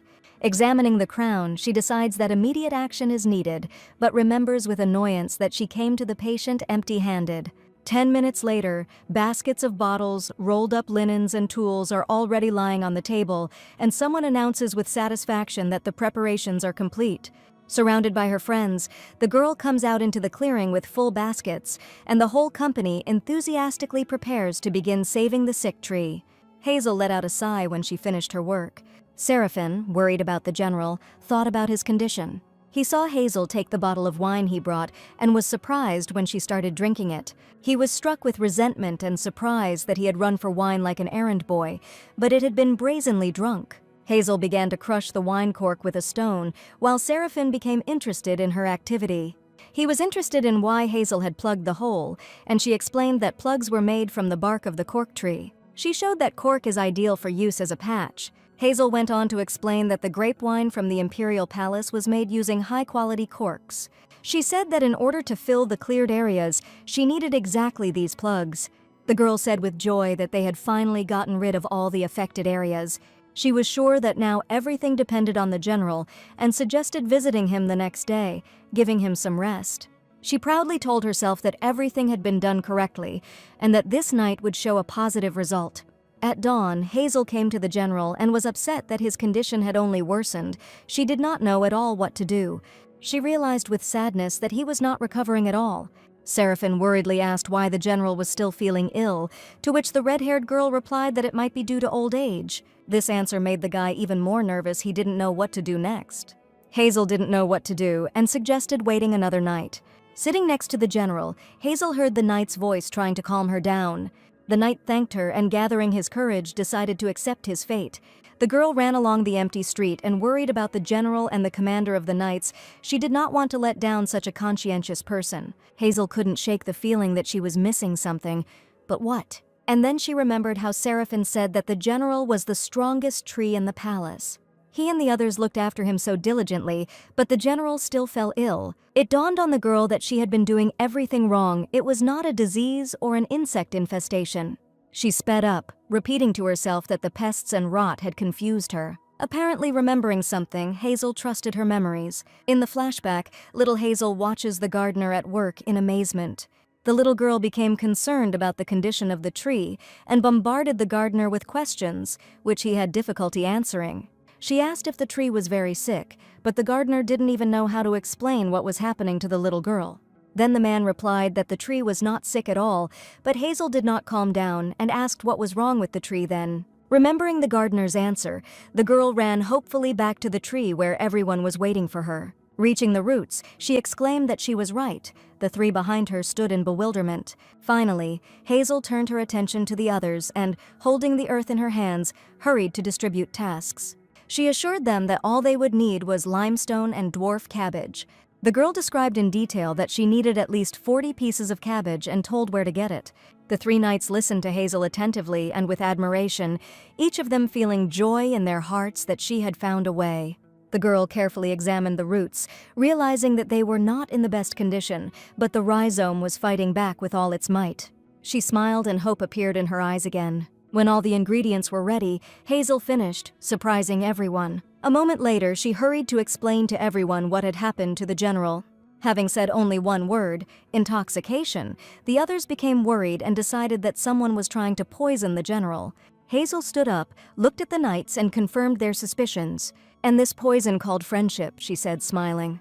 Hazel hastened to explain that such a sudden illness began due to certain changes, namely changes in the environment. She assumed that what had happened was due to the simultaneous care of all three knights, and then everyone remembered one incident the other day. The head of the knights, in a stupor, scratched the general's gun barrel. He admitted that his behavior had alarmed everyone, as after his actions something bad could happen to the general. The boy looked at Hazel with shame as she continued her reasoning. Her green eyes turned to all three of them as she continued to explain that it wasn't just the knight leader. It turned out that those who remained also came and looked after the general, although they grumbled at Seraphine. But they still worried about their comrade and wanted to help him, and all their help was directed towards fertilizing the general. Finally, they realized that they had been fertilizing the tree in secret from each other. They looked at each other in surprise, not understanding how this happened. Hazel continued. She assured them that the whole problem was in the fertilizer, and it was important for her to know what they were fertilizing the general with. All three answered that they took the most expensive items, but it was important for the girl to know which store they bought them from. The knights looked at each other shyly, afraid to look at Hazel, but replied that they got the fertilizer from the biggest store. The girl seemed to have regained her sight and continued to reason. In her opinion, no matter how good the fertilizer is, in large quantities it will still cause harm. She went on to explain that the poisoning was caused by a large amount of boron fertilizer. Everyone was surprised that the poisoning was caused by ordinary boron. Hazel nodded and continued that the symptoms of boron poisoning and pest infestation were very similar. The girl was surprised that such a large tree was poisoned, so she hadn't thought about it before. After asking the three how much fertilizer they had used, the knights again hid their eyes and were ashamed to answer. She began to explain that the lime was needed to prevent the roots from absorbing boron, and dwarf cabbage in its role as a savior will absorb boron, Hazel continued. The girl assured everyone that the general would cope and that they needed to give him time.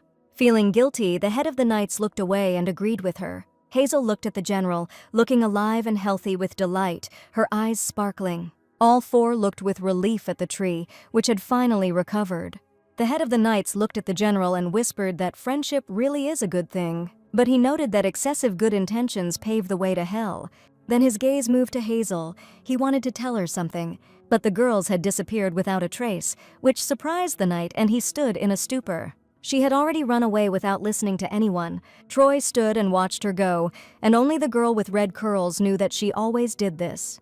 She explained that Hazel's work was finished, and she wanted to get back to her beloved farm as soon as possible. The two guys continued to watch her go, regretting that they hadn't had time to thank the girl. They perceived her only as a fraud, which they both regretted. Hazel finally returned to the farm. She remembered about them as soon as she saw the general's new shoots. She proudly praised them because she had been gone for quite a long time, and they had done a great job on their own. The girl was enthusiastic about the work and immediately began preparing compost. She was sure that if she made compost the farmer's way, the seedlings would grow even faster. Hazel suddenly noticed the leaves falling from a nearby tree. As if remembering something, she thought again about the general. If the strong rhizome has been standing for so many years, it means that someone clearly took excellent care of the tree. And suddenly she remembered that the best friends of trees are the elves. Blenheim stopped next to the general. He was confused. It was unclear who had messed up the tree like that. The prince approached Blenheim, their faces worried about what had happened to the general during their absence. The prince said that some subordinates of Sigvald and Kion had been coming to the tree for several days in a row along with Lewis. Blenheim wondered if it was strange that they were communicating with her again. After all, Blenheim continued, they had criticized her just recently. The prince was surprised. He remembered that his subordinates could not do such a thing. The prince pondered the situation, but the elf's voice interrupted his thoughts. El confidently said that the first thing to do was to deal with Sigvald. He continued that only knights of blinding lightning could cope with the forest fires in Basel. Troy relaxed casually in the clearing, cheerfully discussing recent events. The red-haired girl laughed at the situation with the general and was surprised that it was the little lady who saved them. The three knights realized that this mistake gave them reason to think and not jump to conclusions.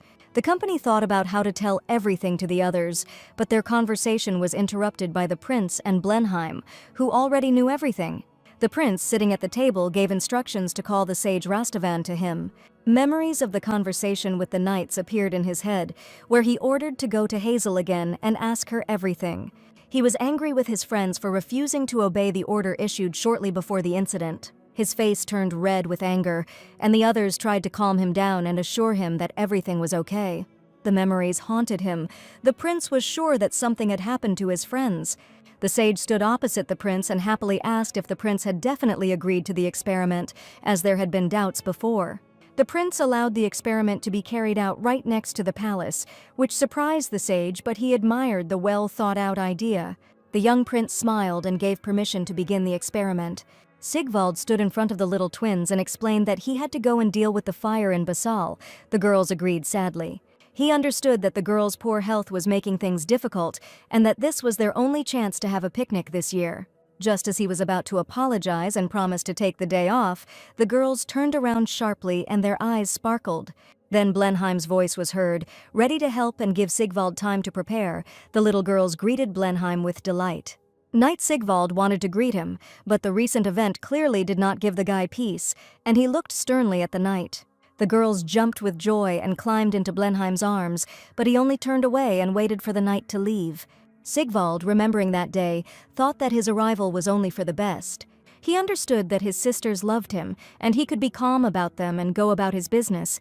He only said that everything turned out well for the girls. He looked at his sisters with a smile and said goodbye. The girls and Blenheim finally found a suitable place for a picnic. The boy watched the happy sisters with a smile.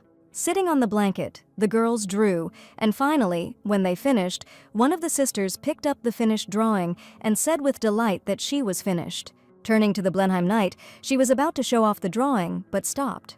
The guy leaned against a tree, folded his arms, and slept peacefully. The girls looked at each other and came to the conclusion that being the commander of the knights was very tiring. And suddenly a plan came into the heads of the little mischief makers. Sitting on either side of the commander, they diligently began to braid his hair into beautiful pigtails. But the guy wasn't sleeping. He just silently pretended to be asleep so that the girls could continue having fun. When the braids were finished, he still fell fast asleep. The sisters were upset that they didn't get the braids they wanted, and they decided to do something else. They cheerfully braided wreaths for each other, laughed, and had a carefree time. Suddenly it started to rain, which really scared the girls. The frightened girls held hands. They ran to hide, ran to where they didn't know. The thought occurred to them that they had become carried away by the flowers and had wandered too far. The pink shoe is all wet, there are puddles all around, and a terrible downpour is pouring down from above. The girls realized in horror that no matter how long they ran, the forest never ended. The younger one became very cold, and she clearly weakened. They became very scared.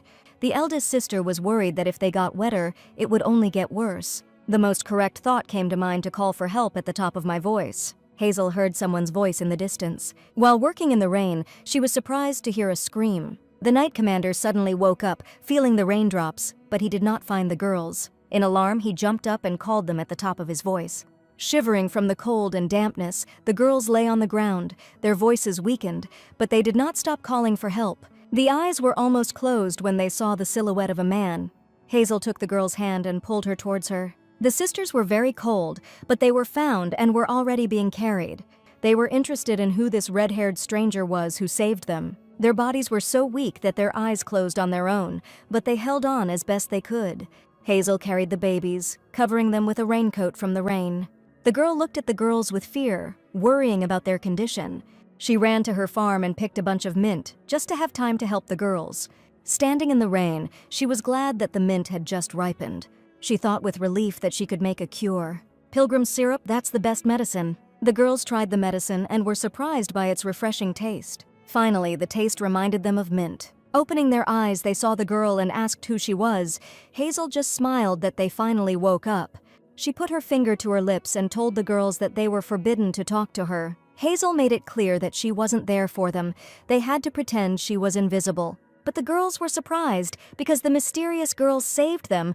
How could they not talk to her and pretend that she didn't exist? With delight, enlightenment came to them.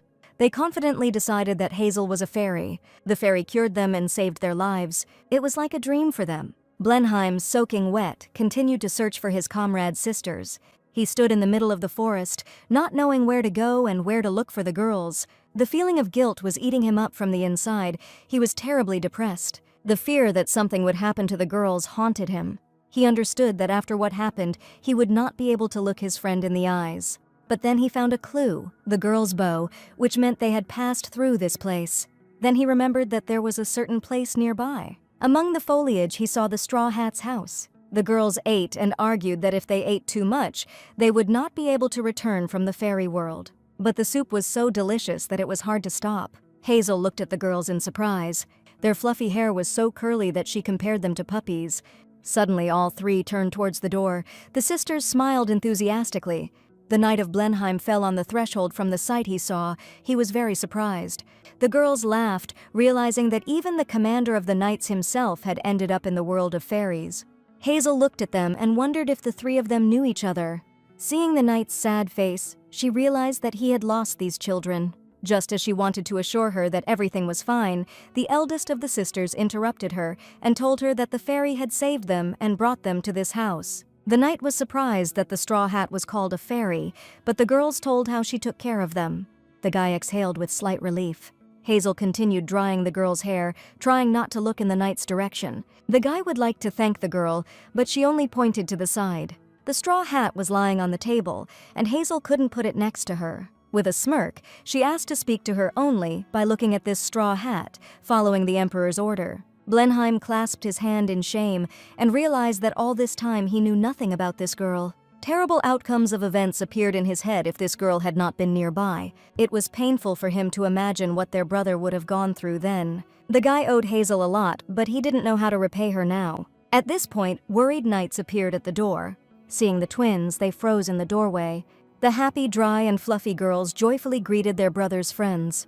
The boys remembered that today was picnic day, but then they noticed Blenheim sitting on the floor. They realized that the knight commander was helping Sigvald. One of the sisters ran up to Sylphan and asked him to say hello to the fairy of this forest, which greatly embarrassed the guy. He looked at Hazel. The guy decided to explain to the girls that this was not a fairy, and now was not the time to discuss it. No one could look or talk to her. He made it clear that this was the Emperor's decree. In the Emperor's opinion, Hazel is a bad person and she can destroy the country, the knight continued. The girls began to whine and deny his words. That's the point, the red-haired knight picked up. He noted that even small children understand this, but adults do not, to which Blenheim replied that this is not so. Louis reminded her friend to refer to the girl only as Straw Hat. He wanted to object that it was impossible to do this to the mistress of the house, but the red-haired knight only shouted that they were also embarrassed by this, but no one listened to them. It's good, of course, that the knight commander understood everything, but that's not all, the red-haired knight continued. The emperor looked out the window, watching the rain, while the experiment was explained to him. Blenheim entered the office and the emperor immediately noticed him. The commander of the knights stood on one knee, saluting the emperor. He began his address regarding the decree, which seriously undermined his pride and the honor of his knights. His face was full of determination. He wanted only one thing. He demanded that the decree be rescinded. Blenheim stood up and, without waiting for the emperor's answer, went on the offensive and blamed him for what happened to his friend's sisters. The emperor was surprised. The commander was serious and told everything. The emperor stood in horror listening to his friend's words. He didn't believe what he was hearing. He just looked at the knight in fear. "Where are the girls now?" asked the emperor, but heard nothing in response. Hearing about the successful rescue, he thought about it and asked who had saved them. At that very second, he began to think about how to thank his savior. But he was pulled out of his thoughts by Blenheim, who again returned to why he had come here. "After all, if they ask him about the savior," he continued, "he won't even be able to name the person and thank him." Despite the terrible weather, the girl helped the girls. And all this because of the words of the emperor, who stood rooted to the spot and could not utter a word. The commander began to firmly repeat his message. This time he asked to reconsider the order. Kneeling, the knight said that all members of the council acknowledged their mistake and unjustified treatment of the girl. There was fury in his gaze. He shouted that the decree seriously undermined the dignity and honor of the knights. The emperor looked at what was happening, not understanding how to react. Finally, Blenheim demanded that the decree be rescinded. The three knights standing behind watched everything with alarm inside. They understood what the emperor was feeling now. Words about unjustified behavior did not leave the emperor's head. Looking at his reflection in the mirror, the emperor realized that he had been wrong to call Hazel a liar. He stood there and couldn't understand how he had been so wrong. Could all this really be true? "Let him," Blenheim began, "and the emperor, but he makes the mistake of trying to change the laws of nature." "You don't say anything," the red-haired knight confirmed. "Making independent decisions and being eager to be on the front lines is commendable, but only on the battlefield, not in the palace," the knight continued. All the knights looked at the emperor with disappointment and did not understand why he was calling a council, behaving like this, and even paying them money. Sigvald said with an uncertain smile that he was very glad to be just a knight because the emperor had much more responsibility for mistakes. Sylphan immediately agreed with him, adding with a smile that if he made the wrong decision or action, he just had to kick the pillow. He added that his mistakes would not be ridiculed in history books. The knights decided not to say anything more, otherwise it felt like they were scolding the emperor. The girl could greatly help the state, the knights added, but the emperor interrupted them, explaining that he would take responsibility for it. He wanted to continue, but the red-haired knight's eyes, full of hope, distracted him.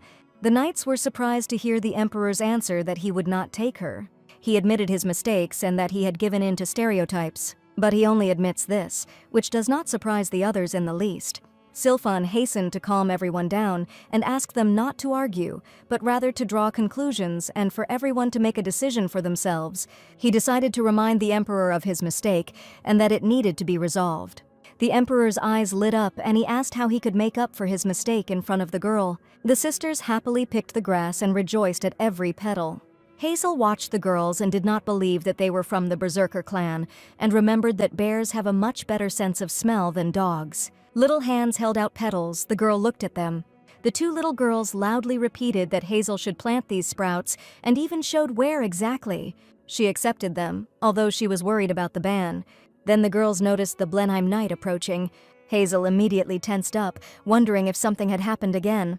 Hearing the knight address her, the girl immediately began to remind him that he should not talk to her. But Blenheim, as if not seeing her signs, turned to her again and thanked her for preventing disaster. His smile lit up everything around, his eyes sparkled. He assured that from now on she was a true friend to all the fairies of the Britannia.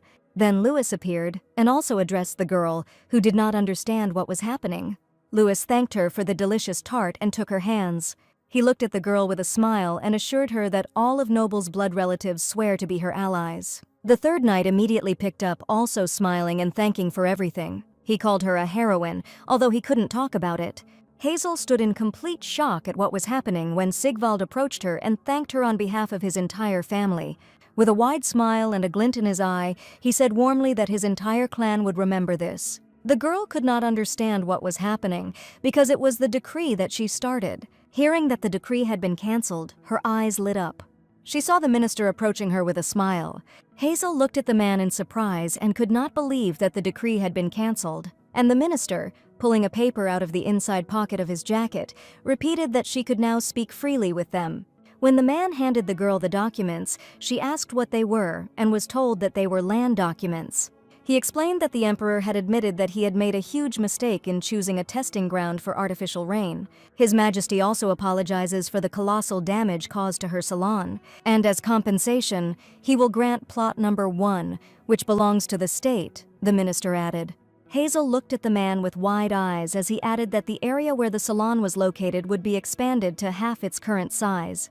Hearing these words, the girl looked at the palace's Minister of the Interior with a distrustful gaze. When Hazel opened the documents and read them, she couldn't believe it, because she didn't expect compensation. And then I realized that a lot of people put effort into this. Therefore, the girl, handing the documents back to the minister, said that she could not accept this, because the emperor was a cruel killer of sprouts. But the man explained that His Majesty was not asking for forgiveness, because forgiveness and compensation for damages are two different things. The minister also added that this is fair compensation that she should receive, because if he destroyed the field, then he must pay for it. Hazel thought about it and realized that the man was right, because it was impossible to get away with it after destroying someone else's field. So, after closing her eyes and thinking for a bit, the girl decided not to refuse compensation. And when she said that she accepted this land with gratitude, everyone was very happy. Sigvald enthusiastically asked if he could start replanting trees, because when it came to brute force, she could rely on him. At this time, he suddenly felt a knock on his door. It was Louis who slowed down, the knight, but he only felt upset, because he also wanted to repay Hazel for her help. The red-haired girl smiled at him and remarked that she knew a better way. Hearing these words, Hazel looked at her questioningly. Smiling happily, Louis asked if she would like to treat them to something tasty. The other knights were shocked, because they were supposed to treat her to delicious food. Sigvald thought that even for Louis this was too much, but then Hazel agreed. Smiling, the girl invited them to come tomorrow evening. The next evening, the emperor's palace was illuminated by the bright sun. The young ladies who were walking in the garden looked in surprise at the knights who were going somewhere. After all, the knights were holding chairs in their hands, and all because Hazel asked them to take them with them. A young man with cat ears carried a large chair, declaring to the others that he had no other chairs. There were beautiful roses on the windowsill of Hazel's house. At this time, the girl was busy preparing a festive dinner. When Hazel finished cooking, the knights knocked on her door. The girl approached the doors, opened them, and invited the knights to enter. Meanwhile, the emperor was also having dinner, sitting alone at the table. There was some meat on his plate, which he broke off with a fork. After taking a bite, His Majesty thought that his dinner was bitter. After this, the emperor decided to wash it down with wine and reached for the glass. Taking a sip of wine from it, he realized that it was also bitter. His Majesty felt sad and lonely. He lowered his head and thought for a while. At this time, he heard the voice of the minister, who said that if the emperor was dining alone on such a fine evening, then he should look back on his life. His Majesty raised his head and saw the man standing in front of him. He explained that he was just passing by and decided to take a look, but saw the emperor dining alone. The minister felt sorry, because although His Majesty had listened to his friend's request, now he had no one to even talk to over food. The emperor, smiling slightly, replied that they had ended their conversation on a good note and had decided to respect each other's opinions. He also added that they left because they were invited to a meeting. The minister remarked that the laughter of his friends could be heard in the garden, to which the emperor replied that he was glad that they were having fun. Folding his arms across his chest, the man advised His Majesty not to think too much, as not everything in the world should be perfect. And when the minister asked him not to dislike the girl too much, the emperor replied that he would have done the same if his house had stank of manure. And then His Majesty invited the man to sit with him at the table, because lobsters and oysters had been sent from Palomares. Embarrassed, the minister smiled and refused, since he already had to go. The emperor was surprised and asked the man if he had not intended to have dinner with him. To this, the slightly flushed man replied that that would be great, but he was too interested in something. Namely, what dishes will be served at the first official dinner of the salon, and he would rather look at empty plates and smell the lingering aroma than eat the emperor's cold food. And when the minister said that he now had no restrictions in that house, the emperor was surprised and asked if the salon wasn't free to enter. To this, the man said that if an uninvited guest came to the salon, the hostess's loyal knights would immediately throw him out into the street. Looking at the emperor, who had crossed his arms over his chest, the man added that this was no longer about him. Taking something out of his pocket, the minister explained that he was sad to see the emperor dining alone, and he had come to convey something. His Majesty opened the box and was surprised because there was chocolate inside. Smiling, the minister replied that he thought he was bitter, and then added that even the emperor could not choose his neighbors, and also advised him to find a common language. The box of chocolates remained lying in the darkness on the table, and the emperor sat on the balcony railing in the twilight and watched the house. He was thoughtful because he became very interested in what kind of place this was. Looking at the house, he didn't understand why everyone changed as soon as they looked in there just once. He also became interested in finding out what the owner of this house was really like. It was a beautiful sunny morning, and Hazel's house came to life. And in the yard, a squirrel asked a mole that crawled out of the ground to give her some acorns. When the animals saw the girl who came out into the street, they hurried to hide. Hazel looked around, noticed the man standing behind the fence, and greeted him. She looked at him with surprise because the man's face was hidden under his hat. He suddenly asked if the straw hat lived here, to which Hazel answered positively and added that the decree had already been repealed. Hearing this, the man bowed and apologized, then walked away quickly. The girl looked after him with bewilderment because she felt that he wanted to tell her something. After that man, other people began to appear on the farm. One lady came up and asked what kind of plant was growing near the fence, to which Hazel replied that it was lavender. After standing for a while, the lady left without saying anything else. Hazel looked after her thoughtfully, not knowing how to describe this lady. And then she decided that the lady looked like an elegant and fastidious deer, and the knight with the hat looked like a badger. Smiling at the girl, it became fun and interesting to see who would be next. At that moment, she saw the knight Runebard approach the gate of her farm. The girl regretted that he came so late, because she had eaten all the cinnamon raisin buns. To this, the young man with cat ears replied that he had already eaten lunch, since it was inconvenient for him to eat it all over every time. After this, he walked into the house, sat down in his chair, and asked her if she had heard anything about white noise. And then Cayenne added that he really liked the sounds of her farm. With the book open on his lap, the young man explained that it made it easy to concentrate. He asked Hazel not to worry about him, as he would read a little and then leave. An hour later, when the girl looked into the house, she saw a sleeping cat. Having woken the young man, Hazel asked if he needed to go to the palace. Cayenne, shocked to realize that he had overslept, ran quickly, but remembered that he had left the chair. After that, he returned for his chair and, grabbing it, ran away. The girl watched him go and, noticing that his tail was sticking out, shouted about it. Once Hazel was alone, she clapped her hands and decided that Cayenne was just like a farm cat. As she put the box down and closed the lid, the girl thought dreamily that she would like to tame a few more of these. At this time, Louis looked into the door of the house and, turning to Lady Mayfield, asked if she could come in. Entering inside, the red-haired girl saw that Hazel was going somewhere and asked about it, to which she received the answer that she was going to the market. Louis, overjoyed, mentally canceled all of today's affairs and asked the girl to take her with her. Then she asked Hazel if she had any money, and when she heard that she had 73 gold pieces, she said that she would be out on a spree today. But then the girl replied that she had been collecting this money for 2 years, which shocked Louis. As a result, the red-haired girl returned to the palace and sat on the floor, pressing her knees to her chest. One of the knights of her squad saw her in this state. Louis, meanwhile, thought that this was precisely why she had no friends, and also about the fact that while she was sitting here, Hazel most likely already left alone. Meanwhile, Lady Mayfield was walking through the market, holding a box in her hands and smiling at people. She held the box tightly to her chest because it contained an important purchase. The girl was in a hurry to return home because everything went according to her plan. And at this time, in the palace, the sun's rays illuminated the room through the window. In it, at his table, alone, sat a pensive emperor. He looked carefully at what was lying on his desk. It was a set created for a masquerade, but was scrapped due to the effect it produced. Taking the bottle in his hands, His Majesty decided that he had finally found a use for it. As he poured the liquid from the bottle into his eyes, the young man thought that everything should be fine. And then he saw that his red eyes had changed their color to an inconspicuous light one. Then, from another bottle, the emperor poured the liquid onto his hair. And then his golden hair also became ordinary dark hair.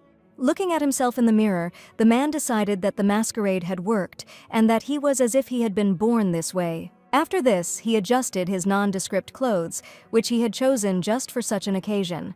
Then the emperor threw his cloak over his shoulders, put on his hood and walked along the corridors of the palace towards the exit. After leaving the palace, His Majesty decided to take a walk in the garden. The aristocrats who were strolling there at the time paid no attention to him. Therefore, His Majesty decided that everything was going just fine according to his plan. Then he walked towards Section 79, knowing that what mattered was what happened next. The emperor looked at Hazel's house and thought that from now on, he would spend an hour a day for a month carefully studying his enemy. And based on the knowledge gained, he will identify the opponent's weaknesses and come up with a new strategy. And then he saw a small yellow chicken standing right in front of him. When he squeaked, His Majesty was afraid that he would be heard and decided to catch the chicken. When he succeeded, the emperor clamped his beak between his fingers. But at this time, Hazel had already heard the squeak, and calling the chicken by name, came out of the gate and saw the man holding the chicken. The emperor, seeing the girl, was afraid that he had been caught and let go of his beak. And the girl, looking at the man in horror, decided that he was a chicken tormentor. As a result, the emperor stood there in deep shock, because according to his plan, he was supposed to speak to this Miss Headache only after a month. Hazel, meanwhile, was saying that if a man interrogates a chicken, he should make sure that it squeaks in pure bro-speak. The girl added that he was not a foreign agent and asked to let him go. The emperor slowly lowered his hand to the ground and carefully released the chicken. He looked at the girl who stood with her arms folded across her chest and thought about how he could avoid this awkwardness. And then, unexpectedly, His Majesty heard Hazel ask if he really thought he had managed to hide his identity. In shock, the man turned to the girl, wondering how she could have exposed him. And Hazel calmly said that she knew that he was the Imperial Secret Inspector. An undercover inspector is an officer who patrols undercover to detect illegal activities. Hazel understood the importance of upholding the law and believed that there was nothing wrong with the secret inspection system itself. But the problem was that it was the emperor who sent him, and this attempt was not bad. The girl, looking at the man, added that he probably didn't expect that she would recognize him, and there was no point in deceiving her anymore. When Hazel asked his name, the emperor was glad she did not reveal his identity, even though there was a misunderstanding. Standing on the path, His Majesty thought that his original plan had failed. He said goodbye and was about to leave, but from that moment on, Hazel said that since he did not give his name, could she consider him an unfamiliar, suspicious person? His Majesty turned around and answered in the negative, and the girl asked if perhaps she could then spread rumors that a suspicious person had entered the salon on the grounds of the imperial palace. The emperor knew he couldn't let anyone know about this and thought about it, and Hazel asked his name again. When His Majesty said his name was Valentine, the girl wrote down his name in her notebook. She explained that she had been taught to write down the names of high-ranking officials and asked him not to worry. And then, looking at him thoughtfully, Hazel added that there were things he should worry about. When she noticed his manner of speech, the emperor looked at her in surprise. And the girl explained that he was too rude for a knight, and it was good that she immediately understood who sent him here. And when Hazel added that otherwise he would be considered a rude person, the emperor wondered if she really wanted to force him to be polite. The girl understood that he could not have been taught etiquette and assumed that it was some kind of hereditary disease, and when the man confirmed this, she decided that she should show understanding. So Hazel wrote down in her notebook that he was a knight named Valentine who, due to a hereditary disease, could not speak politely. Then she asked him to open his eyes and take a good look at the field. Then Hazel asked if what he was looking for was here. The emperor did not understand what the girl was talking about, but he knew that he needed to answer. And then he decided to say that the girl hearing this answer was indignant. After all, there were no non-critical plants in the field, but only homegrown vegetables and herbs. At that moment, His Majesty thought that he had misunderstood the girl, and she asked what his uncertain pose was. And then, crossing her arms over her chest, Hazel suggested that he couldn't tell the difference. And remembering the emperor, she added that his boss was an impeccable person in all aspects. She also thought that he would send someone who was well versed in farming, and why would he need a subordinate who knew nothing? And then, clapping her hands, the girl suddenly realized something. Namely, if there had been a person here who understood botany, he would not have been able to find fault with anything, so he sent a person who understood nothing. Thinking that the emperor was merciless, she said out loud that he was truly impeccable. Hazel then suggested that he go and report to His Majesty that a rebellion was being prepared here. The emperor looked at the girl in surprise and said that he would not report such nonsense. Hazel looked closely at the man who stood there with a determined look. She was very surprised that he responded like that and had no intention of provoking her. At that moment, the girl realized that she had gone too far and decided not to let the inspector down, because if they give orders from above, then they have to obey. So she bowed to the man, apologized, and said that she had been too rude. At that moment, a newspaper fell out of the girl's pocket at her feet, with the words that the conquering emperor had been conquered. The emperor, seeing these words, covered his mouth with his hand, and Hazel changed her mind about lifting her. Stepping on it with her foot, the girl explained that she had kept the newspaper not because of the article, but that she needed the unwanted newspapers to wash the windows. And then, Hazel said that even because of such a scandalous article, the publishing house was not closed, because Britannia is not a country that silences its people. Then the girl remembered how Knight Valentine tried to close the chicken's mouth. The important thing is that the world has changed. The girl told how, as a child, she was scared that if she did anything that displeased the emperor, he would come for her soul, but at some point, people stopped saying that. Hazel didn't know who the new emperor was, but she felt a change in the last few years. Therefore, it seemed to her that the new emperor was a very good man, and upon hearing this, the man felt pleased. And the girl suddenly added that she didn't think so anymore. His Majesty, at that moment, thought about what he was doing here and suddenly wanted to go home. At this point, Hazel suddenly realized that she had started being sarcastic again and decided to close the topic. Therefore, embarrassed, the girl admitted that she immediately began to draw erroneous conclusions about him. Then she invited the man to come into the house, and the emperor, having gone inside, did not understand why he did this. And the girl decided to treat him to dinner. As a change, His Majesty was grateful, but wanted to refuse. At that moment, Hazel came very close to him and stared at the pendant that hung on his chest. The emperor, not understanding her actions, assumed that she had caught him and thought that he should have escaped at the very beginning. The girl suddenly asked what was hanging on his chest, and the man replied that it was a necklace. He told how one day, on the way from Abius to Helenomia, they were caught in a storm and, while drifting, came across an island. There was a wise man there who gave him this stone, and although they did not understand each other, the wise man had a very thoughtful expression on his face. The emperor thought that there was a deep truth hidden in the stone, so he made a necklace and always wore it. The man added that for now, it is simply a precious stone to which the name, the Sage's Stone, has been attached. Hazel, after listening to His Majesty, objected, saying that it was a seed, which greatly surprised him. So he asked what kind of seed it was, to which the girl replied that she did not know. His Majesty didn't understand how she had determined that it was a seed, and Hazel simply replied that it was obvious from it. She explained that just as you can tell from a dog that it is a dog, and from a cat that it is a cat, so you can immediately tell from semen that it is a semen. Thoughtfully, Hazel added that it looked very unusual, so it was probably a mysterious plant. And the emperor added that the sage's gaze, when he gave him the stone, was filled with hope that he would reveal the secret of this thing. Hazel, hearing this, suggested planting a seed, and then all the truth would appear in the plant that would grow from the seed. The emperor, holding the stone in his hand, thought, because what the girl had proposed was madness. Taking the necklace off his neck and looking at it, His Majesty thought that no one had ever had such a hypothesis. And what will happen if, having planted it here, a sprout actually comes up? Bright sunlight illuminated the emperor's palace. His Majesty entered the room where various experiments were being conducted and surprised the people there. They did not understand why he came to them at such a time, and the emperor, placing the stone in his palm, asked if it could be a seed.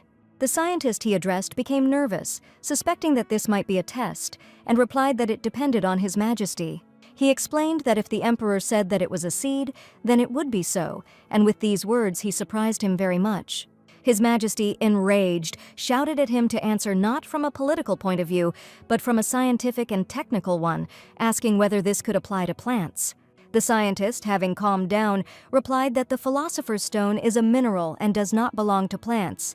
The emperor decided to clarify his question and asked whether the stone could have originally been a seed. Another scientist, after thinking for a moment, replied that if you think about it that way, then it is quite possible. And then they looked at the emperor and advised him to stop dating botanists. Sometime later, the stone lay on a small purple cushion, and the emperor, resting his chin on his hands, looked at him thoughtfully. He remembered Hazel's words about the stone looking unusual and perhaps being a mysterious plant, and the suggestion to plant it. Then someone knocked on the emperor's office and a familiar voice asked permission to enter. When the man sat down opposite His Majesty, he explained that a seed is the embryo of a plant, surrounded by an outer shell, and then, pointing to the stone, he added that, in his opinion, it both looks like a shell and doesn't. Hearing this, the emperor thought that it really was a seed and suggested that the man plant it. After all, if this is true, then it will soon sprout. The man obeyed the order. He planted the seed in a pot and then placed it in a sunny spot. But when the man did this, there was no reaction from the stone, and he, frightened by His Majesty's wrath, looked at him in confusion. Bowing and presenting the pot with the stone to the emperor, he said that he was not guilty. After this, His Majesty let the man go, sat down on a chair and began to think. He thought about Hazel and how she was wrong, even though she was so sure. At this time, an old man approached the emperor and said that there was one way to check. He explained that the stone needed to be cut in half, and even if the family died, they would at least know what it was. But His Majesty did not agree with this and asked the elder to leave. Left alone, the emperor wondered why there was no one who understood such things. There was a question in his eyes, and his gaze was directed at the stone. He looked at him lying calmly on the purple pillow and wondered where to find someone who knew. The man stood up abruptly from the table and thought that he would never go to the farm. At this time, he remembered how he tried to close the chicken's beak. And remembering the girl's expression when she saw this, he thought that he might do something wrong again and reveal his identity. And so, with the thought that he would never return there again, the emperor walked with decisive steps along the corridors of the palace.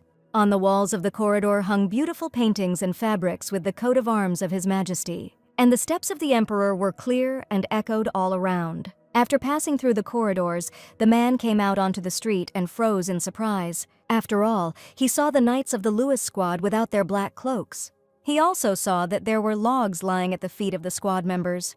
The emperor asked in surprise why they needed them, but the knights suddenly bowed and asked for forgiveness. And then they explained that they were going to the farm in the garden because they take a piece of wood there every day.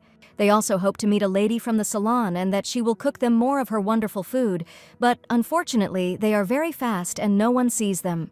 The knights bowed to His Majesty once again and said that they were guilty. The emperor, in response, only looked at them in surprise and remained silent. And then, turning sharply, he simply left, surprising the knights. After this, the squad members became sad because they were unlucky and they were caught by the emperor, who was now angry. It's all because he really doesn't like it when their captain goes there. And at that time, all the emperor's comrades gathered in one place and discussed Sigvald, who rode on his chair as a gift and left it on the farm. When he said that he was a master at choosing furniture, Lewis noted that his chair fit perfectly with the style of the salon. She was also curious about when Miss Mayfield would split the silly fairy throne with an axe and throw it away, but she heard in response that the girl promised not to throw it away. When Cayenne decided to add something, he suddenly froze mid-sentence, all because at that moment the emperor approached them. Turning to His Majesty, they looked at him questioningly and then asked if he was returning from his walk. When the emperor responded positively, Lewis thought it looked as if they had been waiting there on purpose to tease him. Cayenne added that His Majesty was probably offended, and the young elf suggested that they chat in the restroom next time. They decided to be more careful. After all, he was their friend and emperor. Meanwhile, His Majesty calmly walked to his office and sat down at the table. He thought about how everyone always went to this farm except him, and then his hand reached for the closed desk drawer. From it, His Majesty took out the dossier that had been compiled on Miss Mayfield. He carefully read everything that was written in this dossier about Hazel, and then, having finished reading, he stood up resolutely, leaning his hand on the table. He understood that it would be better to abandon the plan to visit the girl in person. The emperor also wanted to find a more reliable option, but there was none, and the man again dressed up as Valentine. When he arrived at the farm, Hazel was hanging out the washing and was delighted to see him. The emperor, looking at the girl's joy, thought that he should reveal the secret hidden in the stone, and all this just for the sake of knowledge. That's why he visited her again, and when Hazel approached, the man said that he wanted to ask her something. And then he told her that they put the seed in a flower pot, which surprised the girl greatly. Seeing Hazel's reaction, the emperor asked if this was what she had been talking about when she suggested that he be imprisoned. The girl, putting her hand to her forehead, replied that this was not what she meant, and the seed had to be placed in water first, only then would the sprout emerge. His Majesty replied that she did not know what kind of plant it was, so why did she decide that it needed to be dipped in water first? To this, Hazel, pointing her finger at the stone, replied that one can always guess by appearance. She looked at it carefully and added that it was a relative of a plant they knew very well. When the emperor asked her in surprise what she meant, the girl replied that he looked very much like a water lily. And then she clarified that she wanted to say that it was similar to a lotus, but its flower would not grow from translucent seeds containing a mysterious light powder. And then Hazel asked with a smile if he wasn't interested in what would eventually bloom. The girl pulled the man by the sleeve and suggested that he sit down right then and there, but the man removed his hand, deciding that he would go himself. In his head there were thoughts that all this was for the sake of knowledge and was very important. There was nothing there. At this moment, a small yellow chick peeked out of the box. He immediately remembered the man who caught him and got scared. And when he saw that he sat down at the table, he began to jump in the box and squeak loudly. Seeing the chicken, the emperor remembered that it was Tiberius, the very one he had caught. At that moment, Hazel approached His Majesty with a hammer behind her back and said that the seeds of the lotus family live for a very long time and the sprouts can bloom even after 100 years. And then she added that to do this, you need to take very good care of them. When the man thought that it was right to come to her, the girl suddenly swung the hammer. And then she hit the stone. The emperor shouted in shock, asking what she was doing. And Hazel explained that this had to be done because the seed had been lying around for a very long time and its shell had hardened. She added that problems could arise if you hit it in the wrong place, and then, after looking closely at the stone, she was convinced that there was a hole through which it breathed. The emperor, hanging his head, after all the explanations, suddenly felt like a fool. And then I thought about why he behaved this way with her. When Hazel said she would continue, the man, resting his cheek on his hand, looked at her carefully. And the girl squeezed the seed tightly in her fist and froze for a moment, as if trying to warm it. After that, she poured water into the cup and confidently placed the seed there. Holding her hand over the seed, Hazel closed her eyes and realized that everything was okay. And perhaps because the seed has been locked up for a long time, it is quite sensitive, so it needs to be monitored properly. The emperor watched closely all the actions that Hazel took. When the girl noticed him, she asked what was wrong with him.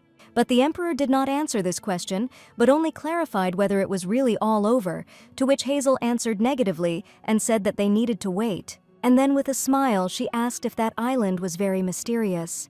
His Majesty answered positively and added that wise men lived there. These gray-bearded elders spent their entire days in meditation, and it was worth looking into their eyes, as it immediately became clear that they possessed deep knowledge. The girl, hearing this, thought for a moment, and then asked the Knight Valentine what knowledge he would like to receive. Turning away, the man reluctantly said that he was seeking knowledge of martial arts. This was unexpected for Hazel, and she asked if he really thought that such knowledge could be obtained through a flower. The man, looking out the window, answered positively, because everything obeys its own laws. He also added that even the first Grand Cavalier learned about the world through nature. Holding the chain from the stone, the emperor suddenly remembered how he got off the island and met his friends. Just like a few years ago, the ship sailed like a worm through the raging waves.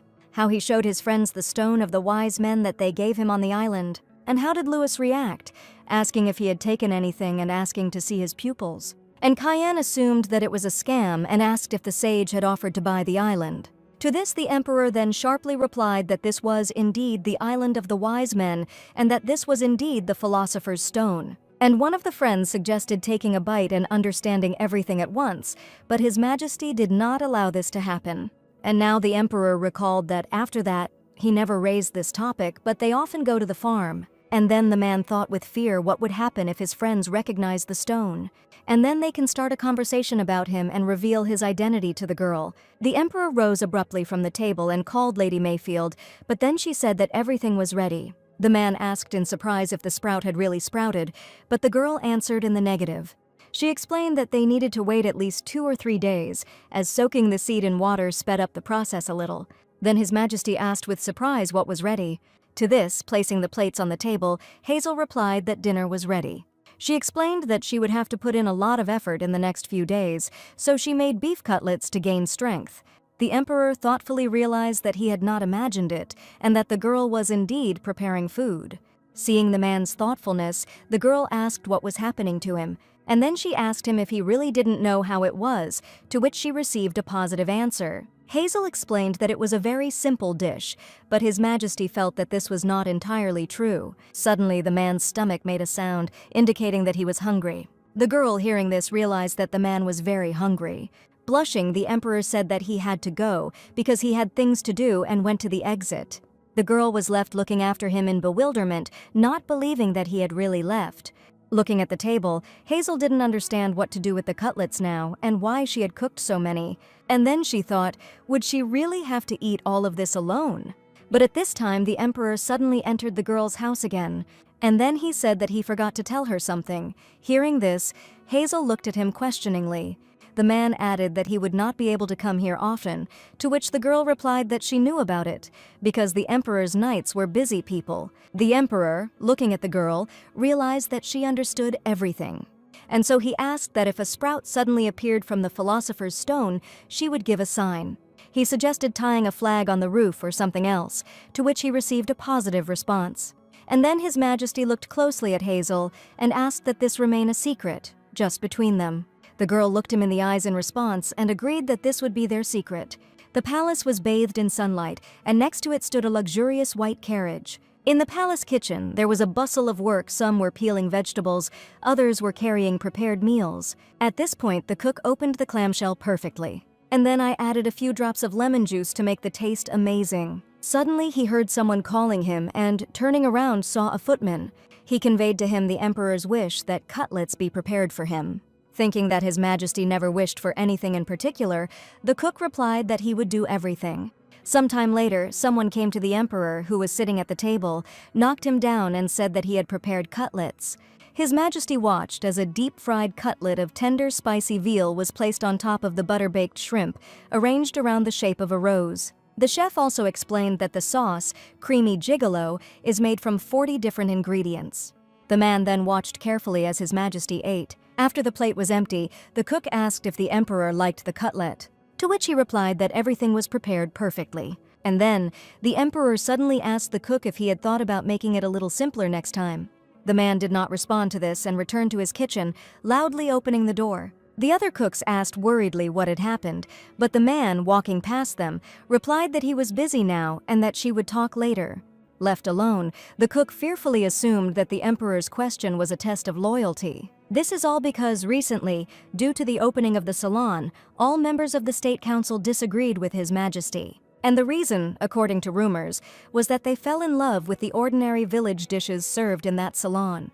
It is because of this that the Emperor is in a bad mood and asks if the cook would like to prepare something simpler. Clenching his hands into fists, the cook realized that he could not follow these words. After all, with these words, His Majesty asked about something completely different. The cook imagined the Emperor summoning him and calling him by name. And then he asks if he is also going to betray him, but Xavier Fontaine will answer in the negative. Then the cook decisively placed the food on the cutting board. After all, Xavier had already made his decision, and he would be on the Emperor's side until his death. A few days later, the bright rays of the sun illuminated Hazel's small house. While checking the seed this morning, the girl saw the stone crack and a small sprout appear. She, resting her head on her hands, looked at him with affection. It happened faster than expected, and the girl stood up abruptly and decided to tell the knight everything. Hazel decided she needed a ladder so she could climb onto the roof. She also took a blanket with her to place on the roof. Having spread it on the roof, the girl thought that the knight would definitely see it. Tired of this work, Hazel wiped the sweat from her forehead and realized that she was hungry. Running joyfully around the yard, the girl decided that today she would definitely be able to feed the knight. So, taking some firewood, Hazel heated up her stove.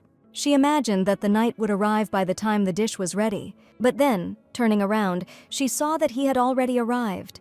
This surprised the girl very much, and she thought that he had been looking at her roof the whole time and waiting for a sign. But she decided not to despair and still try to treat him. Embarrassed that he had slightly frightened the girl, the emperor coughed. And then he asked if the sprout had already sprouted, to which he received a positive answer and an invitation to take a look at it. Once inside the house, Hazel took the cup of water in which the seed had been placed and showed it to the knight.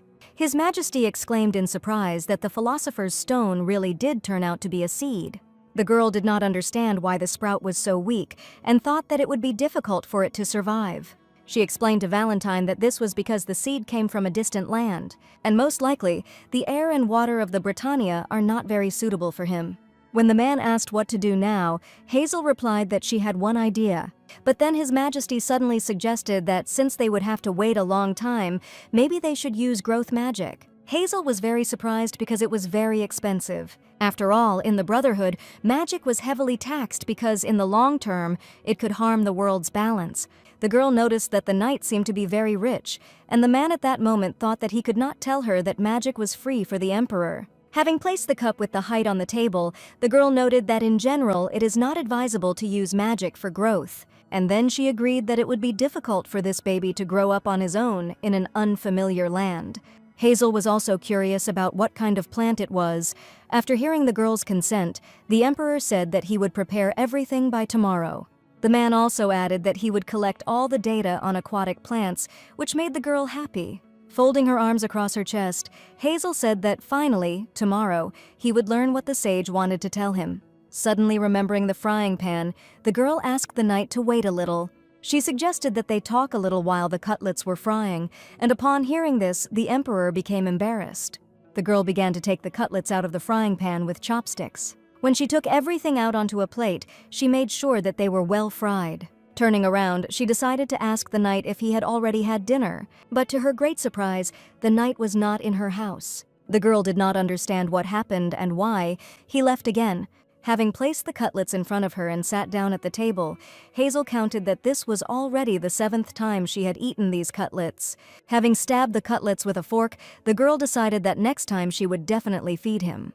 The next day, the knight came to Hazel to use growth magic. The girl hurried him as the sprout grew larger every day. After this, the emperor opened a special bag and poured the contents onto the sprout. After the magic hit the sprout, it began to grow rapidly, and then they saw before them a beautiful flower that blossomed before their eyes.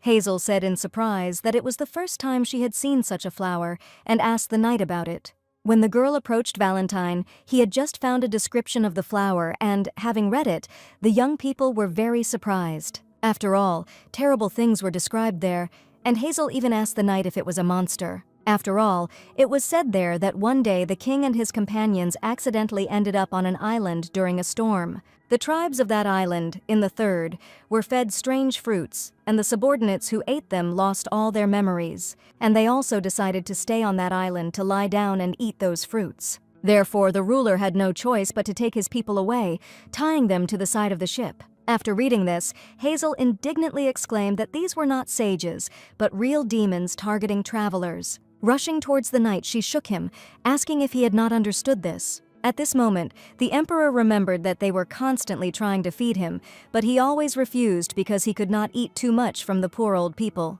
Afterwards, they looked at the flower and realized that it was dangerous, but now nothing happened to them. Suddenly, Hazel noticed that the flower was a little different and assumed that it was from a different family. The man, hearing this, said that the old man gave him a good seed. The girl agreed with him and asked what exactly happened on the island, but the emperor replied that nothing special.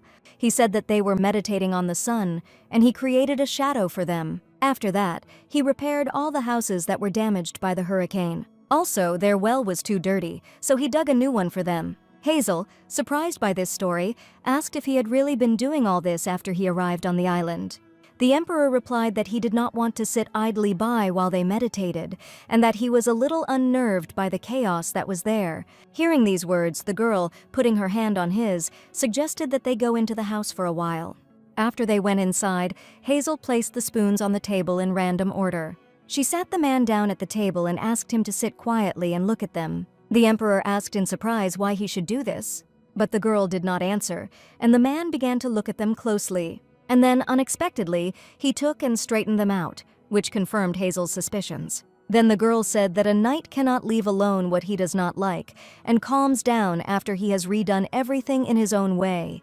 The man was very surprised by Hazel's words and asked if it wasn't the same for everyone. The girl, taking a deep breath and folding her arms across her chest, replied that the people on the island were at a loss. That's because the once decrepit island nation that lured travelers has suddenly become something else. At this time, the knight remembered the sage's face and began to guess something, namely about the knowledge that the old man wanted to convey to him. By giving the seed to the emperor, he wanted to tell him to forget about everything while growing it, and also so that he stops worrying for no reason and becomes calmer. At that moment, His Majesty realized that he had imagined everything and had misunderstood everything, just as in the case of the farm.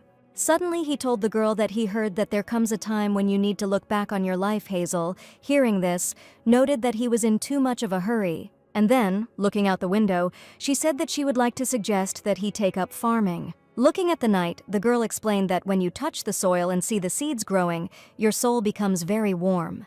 When the man said he couldn't, Hazel replied that she knew it and rested her hands on the table. And then, looking into the emperor's eyes, she added that she really wanted to help him. And suddenly an idea came to the girl, so she asked the man to sit there and not go anywhere. After that, Hazel went and got out 2 large mugs. Into one of them she poured wine, clear as a tear from a dark bottle. And then, approaching the emperor, she asked him to try it, because it was the knight's grape wine.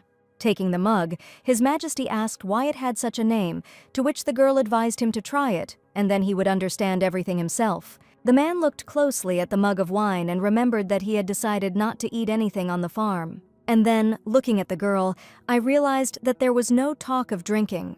Taking a sip from the mug, the emperor was delighted with the taste of this wine. Embarrassed, he said that after one sip, a sunset comes to mind. And then Hazel explained that usually the grapes are harvested no later than October, but sometimes some berries remain on the branches. They silently protect the place from which everyone has left, even when frost sets in. This grape, which ripens to the end, has a very rich taste, which is why it is called the wine of knights. After all, the berries are like an old knight who defends the battlefield until the very end. The entire time the girl was talking about wine, the emperor did not stop looking at her attentively. And then, thinking about the knight defending the battlefield, he looked at his reflection in the wine. When the man said that this was what he liked, the girl smiled happily. But then, when Hazel said that the wine needed something to eat, the emperor was surprised that she could have guessed that he was hungry. Pressing her hand to her chest, the girl suddenly said that everyone has the right to eat on her farm. And then she asked the man to say what he would like to eat. The emperor, embarrassed, answered very quietly, but Hazel did not hear and asked him to repeat. Then the man answered louder that he would like to eat simple cutlets and blushed. When the cutlets were ready and Hazel put them on the emperor's plate, he hesitantly speared one with his fork. Then he slowly brought the fork with the cutlet to his mouth and took a bite. Having tasted the cutlet, the man realized that this was exactly what he wanted. He remembered how the cook brought him something in the shape of an animal on a plate, and when the emperor asked what it was, he replied that it was a cutlet. His Majesty, looking at it, thought that it couldn't be a cutlet, and he also didn't understand what it was made of, because there wasn't even any breading. The emperor looked at the cook, who confidently called it a cutlet, and thought that it was not even fried. Having washed it down with wine from a mug, the man, comparing that cutlet with these, decided that these were much tastier, and that nothing more was needed. But then the girl served him a new dish on skewers that were lying on the board. When the emperor began to eat, Hazel looked at him, smiled, and was glad that he had a good appetite. Soon His Majesty had eaten everything and turned his attention to what he was eating from. After all, the object he was holding in his hands looked very familiar. And then he realized that it looked very much like his arrow, which he had shot into the bag. Lost in thought, he thought he had drunk too much, and the girl, meanwhile, took a sip from her mug and told him that she would soon be growing grapes. The emperor, hearing this, was very surprised and even asked again. The girl resolutely placed the mug on the table and confirmed this. And then she told me how she would buy a huge car and get behind the wheel. Then she will demolish the neighboring building and plant a huge vineyard there. The emperor, watching Hazel happily talk about this, wondered why he was sitting with his sworn enemy, who was going to demolish his palace. So the man stood up and headed for the exit, but the girl called out to him. Taking him by the cloak, she asked the knight where he was going, to which he replied that there was no more room for food. But the girl wasn't talking about that. She said that he needed to pick up the flower. The man was embarrassed. He thought that although this was not a poisonous plant, if he brought it to the palace, rumors would definitely spread. Journalists will get into the palace and take pictures of the plant, and then they will print in the newspaper that the emperor has acquired a rare flower. Hazel, who collects newspapers, will definitely read about this and understand everything, namely that he is not Knight Valentine but an emperor. Having imagined all this, His Majesty decided that this could not be allowed. So he replied that it was a gift to the farm, but the girl did not agree with this. After all, if she grows a plant that qualifies as a monster, she will definitely be kicked out. To this, the man replied that she would have to say that she had discovered the plant while plowing the ground. He explained that similar cases had already occurred, and if she reported it to the palace's Ministry of the Interior, there would be no problems. And then, blushing slightly, he decided to remind Hazel of something, namely, that this is only their secret and no one should know about it. The girl, sitting by the flower, said that thanks to him, she had a very rare flower, and the emperor, blushing more and more, thought that this was a very strange place. After all, he was just going to conduct an investigation, but it didn't work out for him, and he decided that it was all because of the food. Therefore, closing his eyes for a moment, the man realized that it would be better for him not to come here at all, because it was impossible to resist the dishes prepared here. While he was thinking, Hazel wasted no time and transplanted the flower from the cup into a large bucket. The girl then thanked Knight Valentine and turned to look at him, but the emperor had already left without even saying goodbye to Hazel. The girl, thinking that the knight was, after all, a strange guy, remained sitting near the flower. Sometime later, Hazel's cozy little house stood bathed in sunlight. The girl prepared food and put it on the table because a guest came to see her. Across from her, Kian was sitting at the table, and Hazel told him about the strange knight, to which he suggested that the knight might have problems with his brain. He explained that this causes speech impediments and uncontrollable curses that have never been uttered before begin to flow from the mouth. The girl listened attentively to the young man's assumptions about what could be the reason why the knight was rude to her. When Hazel moved her plate and offered Kian more food, he added that this could be hereditary. The girl, having heard all this, thought that it meant that she was wrong about the knight, and next time she would try to correct herself. The amazing events did not end there, because the manager came to her home. He brought her a paper that allowed her to grow the rare plant, since it belonged to an approved species. Hazel read the paper carefully and saw that it was called The Lotus That Liberates the Lotus Eaters. Looking closely at the document, Hazel wondered if such coincidences could happen. Turning to Kian, the girl said decisively that everything had worked out perfectly and she could freely grow this flower. Then the young man noticed that Hazel was about to move a bucket with a flower and offered his help, but she refused. But when he saw how hard the girl was trying to lift the bucket, he stood up to help. But it wasn't necessary, because strong hands took the bucket from Hazel. It was the knight Sigvald who easily placed the heavy bucket on his shoulder. When the man took the bucket out into the yard, the girl happily thanked him. She also added that she had baked some cookies and asked that they be given to Anna Sophia and Isabella. Sigvald smiled and replied that the girls were very intelligent.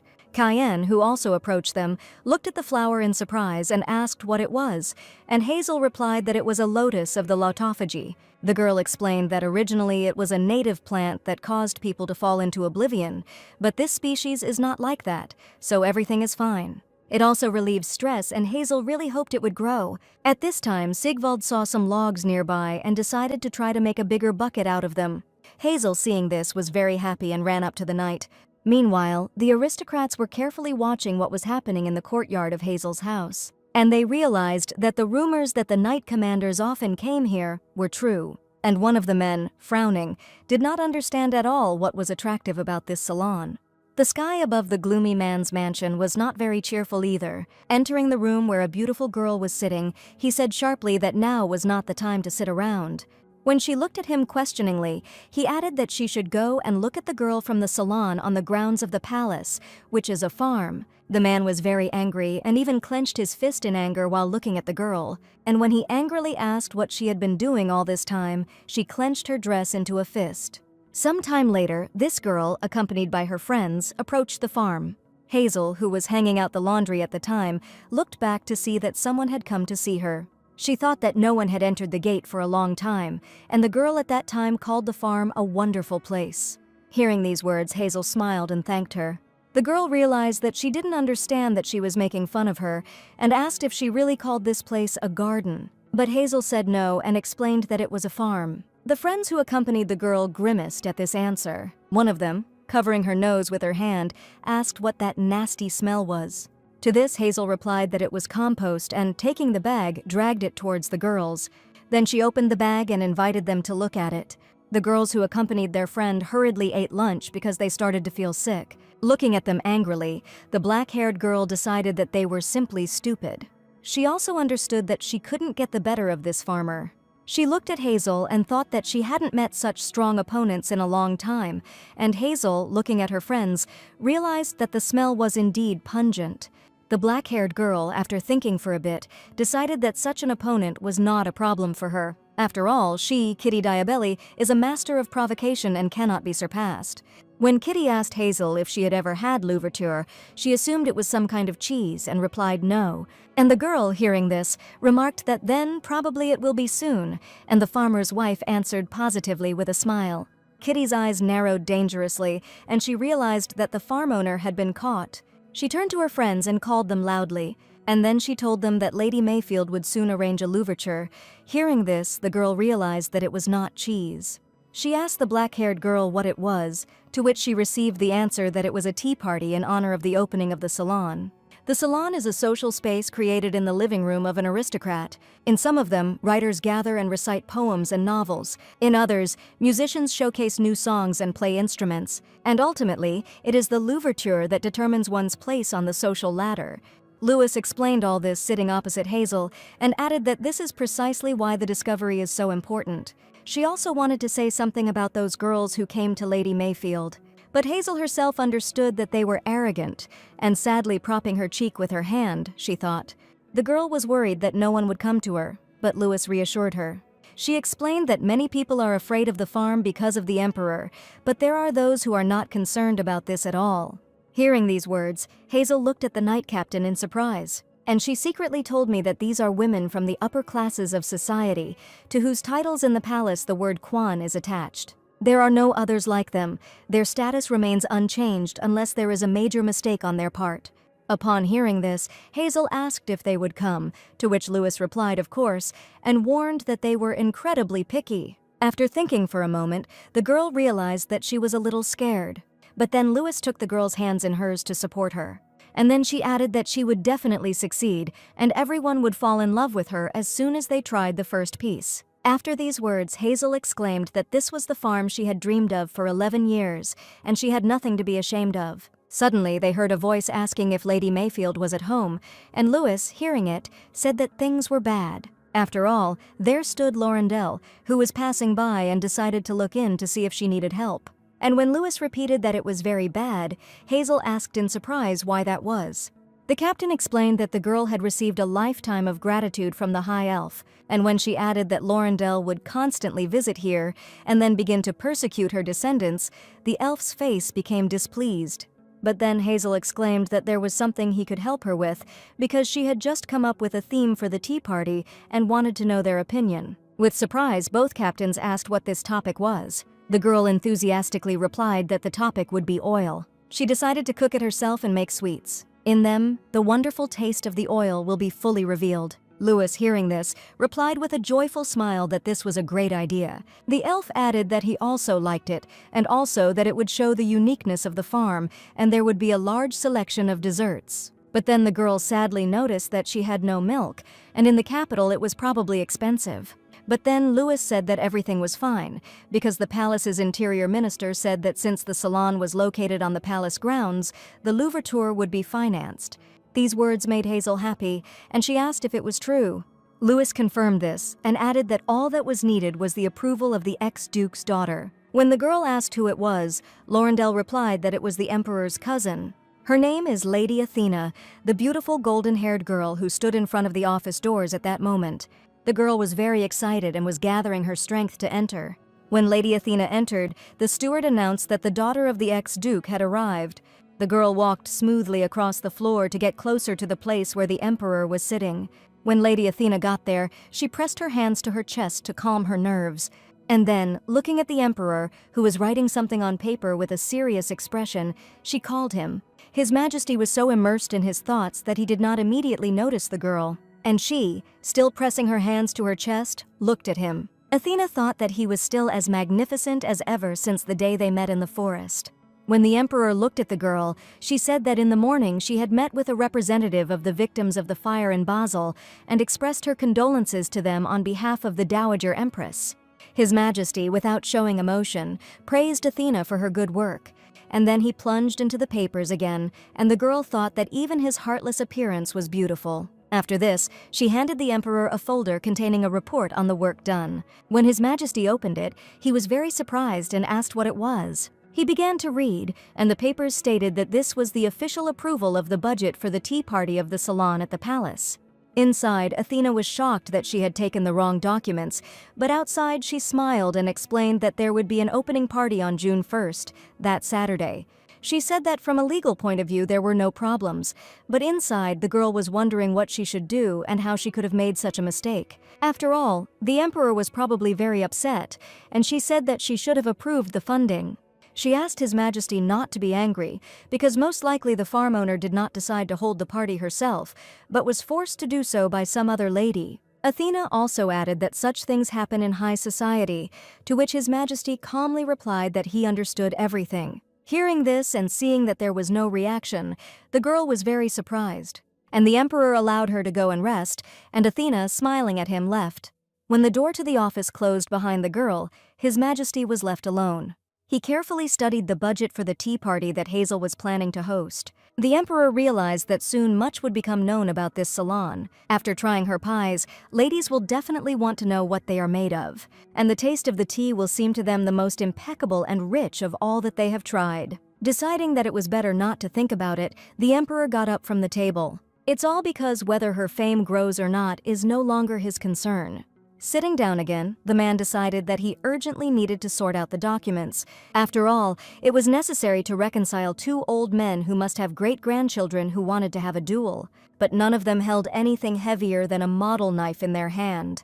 Having decided to go and shoot a little with a bow so that the right decision could come to mind, the man stood up from the table again. After this, he left the office and walked along the richly decorated corridors of the palace. Afterwards, he went outside where he looked at the fountain. Walking through the garden, the emperor thought about how quickly time flies. The emperor noticed the rose bushes on which flowers had already blossomed, but suddenly one of the old men, namely Asbed, who was disguised, jumped out of them. The emperor did not understand why he was there, and moving away from him, he saw a figure made of grass. It was the second old man, Monte Alegre, who was also disguised. He didn't understand how they could hide there and decided to run away. Looking towards the large garden, the man decided to hide there. But the old men, with inexplicable agility, pursued him for a long time. Finally, breaking away from them, the emperor hid behind a large tree, and they lost sight of him. Watching the old men rush about the garden, the emperor realized that they would not find him. Sitting down by the tree, His Majesty waited for a while, and then hoped that they had already left. Just as they were about to return to the palace, the man suddenly left, as female voices spoke of how they had made the wrong decision this time. He overheard the girls discussing how all the knight commanders went to the farm for food. Hiding behind the bushes, the emperor realized that it looked as if he was eavesdropping. And then he heard the girls start talking about Hazel and the fact that she was throwing a tea party. And also, the fact that their actions played into her hands. His Majesty began to listen more attentively to the conversation. From behind the bushes, the man couldn't see who the ladies were who were discussing the party. But then one of them said that there was no need to worry about this. And when she added that the party would not take place, the emperor was very surprised. He couldn't tell from the voice who it was now, he said so confidently. He crouched down near the bushes, ready to jump over them to see who was speaking. But then His Majesty realized that the conversation had died down and the girls had left. The emperor, thinking about what he had just heard, decided to crawl through the bushes. Meanwhile, the manager, with a suitcase in his hands, was heading home. Suddenly, he heard a strange sound coming from the bushes he was walking past. The young man was very scared when he saw someone climbing out of them, but then he recognized the emperor. And His Majesty, having said that he had heard that someone was trying to disrupt the party at the palace salon, asked who it could be. The manager suddenly bowed and replied that he understood that the emperor was not pleased with this event, and also asked that they stop looking for the perpetrator of his atrocities. When His Majesty heard this, he was very surprised, because everything was not like that at all. And then he decided that he needed to quickly get away from the manager. Walking through the garden to the palace, the emperor thought about what he should do. After all, he didn't like at all that the farm's influence was constantly growing. And then, lowering his head, he realized that he could not allow injustice to happen. Only if he steps forward and settles everything will new problems soon arise. The man stopped and decided that he needed to stop thinking about it. But then he remembered the confident voice that said that the tea party would not take place. Approaching the glass windows that showed the palace, the emperor stopped. And then he asked his reflection what the plan was to ruin the party. Suddenly he saw a woman who stopped and looked at him. She looked attentively at the pensive emperor and thought that she understood him. But then, thinking that no matter what His Majesty thought, she had a duty, she went on. Lanterns illuminated the evening garden at the imperial palace. When the woman who was walking with the bag came to Hazel, she was very surprised. After all, she brought a bag of money which contained funding for the tea party. And this funding was not small, which is why the girl was surprised. All because there were as many as 10 gold coins there. The girl worriedly asked if this money was from taxes, but received the answer that it was from the imperial family. Hearing these words, Hazel realized that she could spend all the money. She remembered this woman who had already come to her gate, and then she decided that she looked like a white deer. Hazel asked her if she would come to the Louventure, to which she received a vague answer. After this, the woman left, and the girl, looking after her, thought that people of high rank cannot be understood, and she still does not know what is on her mind. Sometime later, under the blue sky stood Hazel's little house. The girl poured a chilled drink into her cup and sat down at the table. She thought about how such a party usually had at least 30 guests, and whether she would have time to do everything in a few days. It was very difficult to prepare for receiving such a number of guests, and at the same time take care of the farm. But there were those who helped her. The first to arrive was Laurendell, who decided to take up postcard design. When he decided to show the first one, Cayenne suddenly appeared and snatched it from his hands. Laurendell was outraged by this action of the young man with cat ears, and he explained that they couldn't tint every leaf because Miss Mayfield didn't have that long a life. So they decided not to bother with postcards, but the girl was still grateful. And when Hazel was thinking about the fact that in order to make butter you need fresh milk, Louis came. It was she who the girl asked if there was a dairy farm nearby, and received the answer that there was Roar and that they had very tasty milk. Louis thought Hazel would like the milk from there. After some time, a table made by Sigvald was placed in the yard. They also brought a lot of cans filled with fresh milk. Louis became very interested in what dishes the girl would prepare from these products. Smiling, the girl replied that they would find out everything now and invited them to cook with her. First, they needed to make butter, for which they prepared several bottles of milk. Then, after 2 days, the cream must be completely separated using the traditional farm method. After this, put the cream into a bowl and stir until it turns into a lumpy mass. After this, they need to be strained and the water drained. Next, you need to thoroughly rinse the resulting mass with water. The resulting butter must be cut into the desired pieces and shaped with a spatula. We wrap these pieces in paper and that's it. The butter is ready. And now it was time to use the oven, and at that moment the knight Sigvald arrived. The girl asked him to make a simple storage place, to which he happily agreed. Rolling up his sleeves, the knight set to work with enthusiasm. The girl, seeing how everything was turning out, thought that everything was going like clockwork, so she decided to prepare all kinds of desserts to try. And at that moment, a young man with cat ears came, but not alone. He brought a subordinate to help with the tasting. Her name was Penelope Killingsworth. Cayenne explained that Penelope's father was a famous pastry chef and that there was no one on the 10 hills who had not tried his baked goods. Hazel was amazed by this, and the girl with cat ears turned up her nose. And then she explained that she, too, was continuing her father's work. Showing her fist, she added that she needs a different kind of dough with it, and pulling out a sword, she added that she creates a slightly different kind of jam with it. Cayenne, in response, asked Hazel to ignore the show-off, and then he added that Penny had tried a bunch of different desserts even before she lost her baby teeth. And if she says that the dish is delicious, then it is. Hazel, hearing this, realized that Cayenne had specially chosen the picky eater so that she would be calm. Taking Penelope's hands, the girl said with a smile that she relied on her. Sometime later, she invited the girl with cat ears to try desserts made with golden butter. After taking the first bite, Penelope decided to eat more to get a good taste. When she had already eaten a lot and Louis asked if she liked it, she replied that she hadn't tried it yet. And then, when she pounced on all the remaining desserts, the captain of the knights became outraged that she was eating so much. But Penelope replied that it was very tasty, and she would eat everything, to which Louis simply threw her out from the table. And Hazel, looking at this, smiled happily because she realized that the recipe turned out to be good.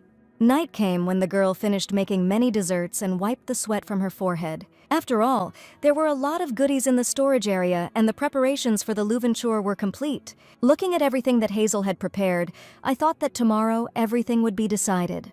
Stretching, the girl felt that she was very tired. With these thoughts, she went to bed to sleep. She wanted to fall asleep quickly because she had to get up early tomorrow. Above her house there was a dark night sky and tomorrow promised to be a hectic day. And at the same time, in the silence of the night, a dark-haired girl was walking. It was Kitty who thought that a rolling stone would not be able to push out an inveterate one. Meanwhile, the Emperor stood on the balcony and looked at Hazel's house. His gaze was thoughtful, and his eyes were constantly watching the house. All His Majesty's thoughts were on what he had heard recently during the day.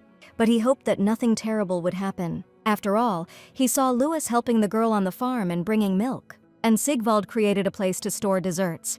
Cayenne brought some flowers for decoration and brought his subordinate. And Laurendale spent the whole day drawing simple invitation cards. And since they all go to the farm regularly, that means they will go tomorrow too. But despite all this, the Emperor was for some reason very anxious. Looking at the starry sky, His Majesty realized that he had a bad feeling. Even though the man hadn't intended to think about it, he couldn't get the thought of the tea party out of his head. And then it dawned on him that it was all about the treat that had been prepared today. All because he remembered how in the evening, noticing strange movement in the courtyard, he asked the Minister of Internal Affairs what was going on. To which he replied that preparations were underway for the all-night vigil. The minister added that several aristocratic women decided to pray all night while copying sacred scriptures in the main temple. Remembering all this, the Emperor decided to use the drops for the masquerade. He quickly changed into Knight Valentine and jumped off the balcony. Approaching the main cathedral and seeing that the light was not on, the man was convinced that his assumption was correct. And his instincts did not fail him this time either, and everything will happen not tomorrow, but tonight. And not long before that, the starry sky illuminated Hazel's house. Kitty approached him, holding a small white ferret in her arms. Then she slowly lowered him to the ground, thinking that they had an alibi for this night. The girl came not alone, but with her friends, and looking at the desserts that Hazel had prepared, she decided to destroy them. Kitty took a tray on which lay beautiful buns with a delicious filling, and then she pinched her nose with her hand because she considered the smell coming from them to be the smell of obesity. Then Kitty raised the tray of desserts high above her head, but when she wanted to throw him to the ground in a rage, one of her friends could not resist and took the bun. And when she decided to take a bite, Kitty looked at her in surprise. She shouted what Santa was doing, to which she replied that she just wanted to smell the bun. Kitty scolded the girl furiously, and she, in her defense, said that the bun had bewitched her with its smell. The second girl also looked at Sina with disapproval and said that just the sight of these buns made her feel like she was gaining weight. But Sina picked up the bun with its golden crust and asked her friends to look at it. The girl added dreamily that it was wonderfully baked, and she could already imagine the bun melting in her mouth. She was also interested in what kind of butter was used, since the taste of the bun depends 80% on it. She shocked Kitty and the other girl when she added that if the bun had Charlotte cream inside, it would taste like heaven. And at that moment, the second friend suddenly snatched the bun from Sina's hands, screaming, "Don't eat it!" Here, Sina lifted her friend's hands, which were holding the bun closer to her mouth, and noticed that simply scattering everything would not destroy the buns. The second aristocrat was very surprised, because she did not understand what she meant. But then, smelling the aroma of the bun, she agreed with Sina. They assumed that the farm owner would be able to collect them and resurrect them, and then they decided to eat them. Kitty, who had been watching her friends, looked at them in bewilderment, assuming that they had become stupefied by the scent of the oil. And then she shouted out, "Have they really gone mad?" and asked them to imagine how they would regret it later. But the girls couldn't be stopped. They took the buns from the trays. And then they started eating them quickly, saying that it was very tasty. They cried with delight because the buns were tender, like the taste of the sun. The girl with pigtails bit into a bun and noticed that she hadn't eaten pastry cream in ages. And Sina added that she had to live on nothing but jelly. From everything she saw, Kitty dropped the tray of buns she was holding from her hands and fell to the ground. She looked at her friends in horror and thought that they had gone crazy. The girl looked at the bun that was lying on the ground near her shoe. She didn't understand how one could give up everything because of some bun. She remembered her mother once asking if she had gained weight. And then the woman began to tighten the corset around her daughter's waist. At the same time, she told Kitty that a girl should be perfect in everything. And remembering all this, the black-haired girl realized that she could not, was not, and would not do this. And so, sometime later, the place where the goodies for the tea party were stored was empty. Kitty was amazed that her friends were able to eat everything. She looked at the girls standing next to her with a displeased look. Seeing their bellies sticking out, Kitty thought they would definitely regret it. And then, suddenly they heard a male voice asking what they had done. Turning around, the girls were surprised to see a man in a dark cloak. Realizing that they had been caught, the girls became very scared and wanted to run away. At this time, Hazel woke up and sat up in bed with her eyes open. After all, she was awakened by strange sounds coming from the street. Quickly getting dressed and putting on her shoes, Hazel ran out of the house. The girl gathered her hair on the go and ran towards the noise. Near the temporary storage, she saw Knight Valentine standing next to 3 girls. Seeing the farm owner who came running in response to the noise, the man looked at her carefully. At that time, the girl was looking at the young ladies and was very surprised. For there was Lady Diabelli who, raising her head, saw Lady Mayfield. Kitty stood up and apologized sincerely, explaining that it hadn't been intentional, but Hazel didn't understand what she was talking about. And the black-haired girl added at this time that they had an all-night vigil in the main cathedral, located on the palace grounds. But then her favorite animal suddenly ran away, and they started looking for it, and it ran into the farm. They tried to find it as quickly as possible, but when they saw the desserts, they couldn't resist and ate everything. Then, apologizing again and saying that they would compensate for all losses, the girls quickly ran away. Hazel stood and watched them go, not understanding what had just happened. At this time, Knight Valentine approached the girl and asked if it was possible to cook everything again. Only at that moment did Hazel realize what Kitty and her friends had done, and looking into the storage area, saw only emptiness. She stood in shock and looked at the fact that there was nothing left. The girl didn't understand how they could destroy desserts prepared for 30 people. At this time, the knight asked if there would be a tea party tomorrow, to which he received a positive answer. But she didn't understand why the man was also confused. Hazel suggested that he might have a high level of empathy, and the knight at that moment thought that this was a failure. He understood perfectly well that if the party failed, a lot of rumors would spread. All the ladies in high society will be talking about the fact that the tea party at the farm has been cancelled, and the fact that the culprit escaped, turning over the table and ruining everything.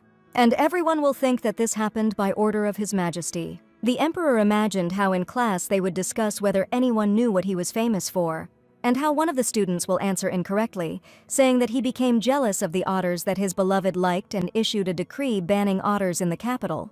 But many of the students will answer correctly, saying that the emperor did not like the townswoman, so he turned over her table before an important event. All this flashed through His Majesty's head in just a second, and he did not want to imagine it any further. But the emperor was also sure that someone would still start spreading rumors with an all-knowing face, and decided that this needed to be prevented. So turning to the girl, the man resolutely said that he would stop them at any cost. But the girl cooled his ardor. Closing her eyes, she said that nothing would come of it. Hazel explained that to make it all over again, you need farm-raised butter, made from cream that takes 2 days to separate. And butter must be made with your own hands. Biting his lip, the emperor said that he should have stopped them earlier, and then asked how he could make up for it. And then the man added that it was he who was responsible for such injustice, which made the girl look at him in surprise. She didn't understand this, and therefore, placing her hand on her hip, she sternly asked what kind of heresy he was talking about. Hazel then asked why he was there at such a late hour, to which he replied that he was just patrolling. The girl was outraged that the knight was forced to work even at such a time, to which he replied that this was a voluntary performance of duties. To this, pressing her hand to her chest, the girl replied that she understood everything about his overtime work. And then, turning to where the desserts were kept, they looked at him again. The man couldn't believe that 3 girls could create such chaos in such a short time. Hazel said it felt like the food had teleported, and suddenly a giggle came out of her mouth. And then, smiling radiantly, the girl came to the conclusion that they had eaten everything. The emperor looked in surprise as Hazel approached the storage area and wondered what she meant. The girl suddenly said that if they had trampled everything to ruin the party, she would have been angry. And then she added that she would have immediately dragged them back so that he would have no one to catch. She can put up with a lot, but if someone touches the farm, she loses her mind with anger. However, those girls ate everything without leaving even a crumb, which means the desserts were really delicious. She wished she had seen it, although there had been cases where wild boars had attacked the farm.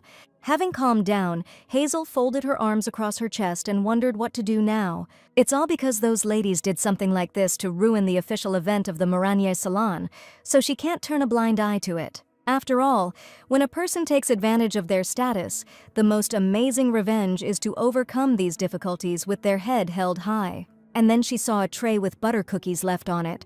Looking at the emperor with sparkling eyes, she added that they had not eaten everything because he had come. The embarrassed emperor replied that they needed a dessert to serve with it and offered to get the ingredients, even from the most distant corners of the empire.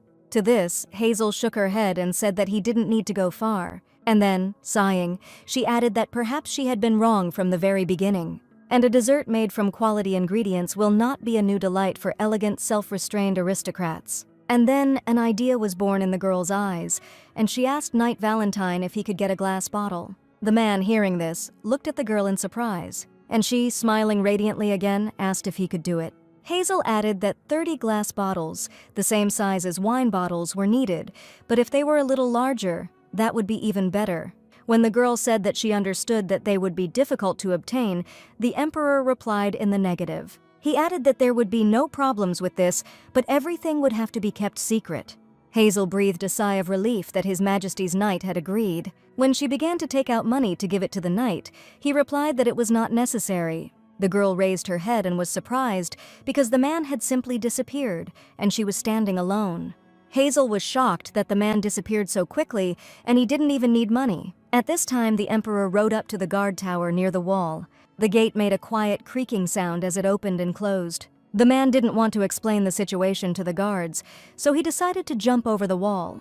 His Majesty spurred his favorite horse, Russell Getty, and he simply jumped over the wall without disturbing the guards. And now the emperor is riding slowly through the city on his horse. Finally, he saw the sign he was looking for above the door of the house.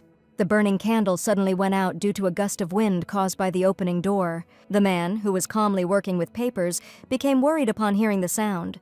Turning at the creak of the door, he saw a man in a dark cloak enter. When the emperor approached him, he fearfully asked who he was. To this, His Majesty silently handed him the sign of the imperial family. And then the man wondered what the member of the imperial family needed in his shop.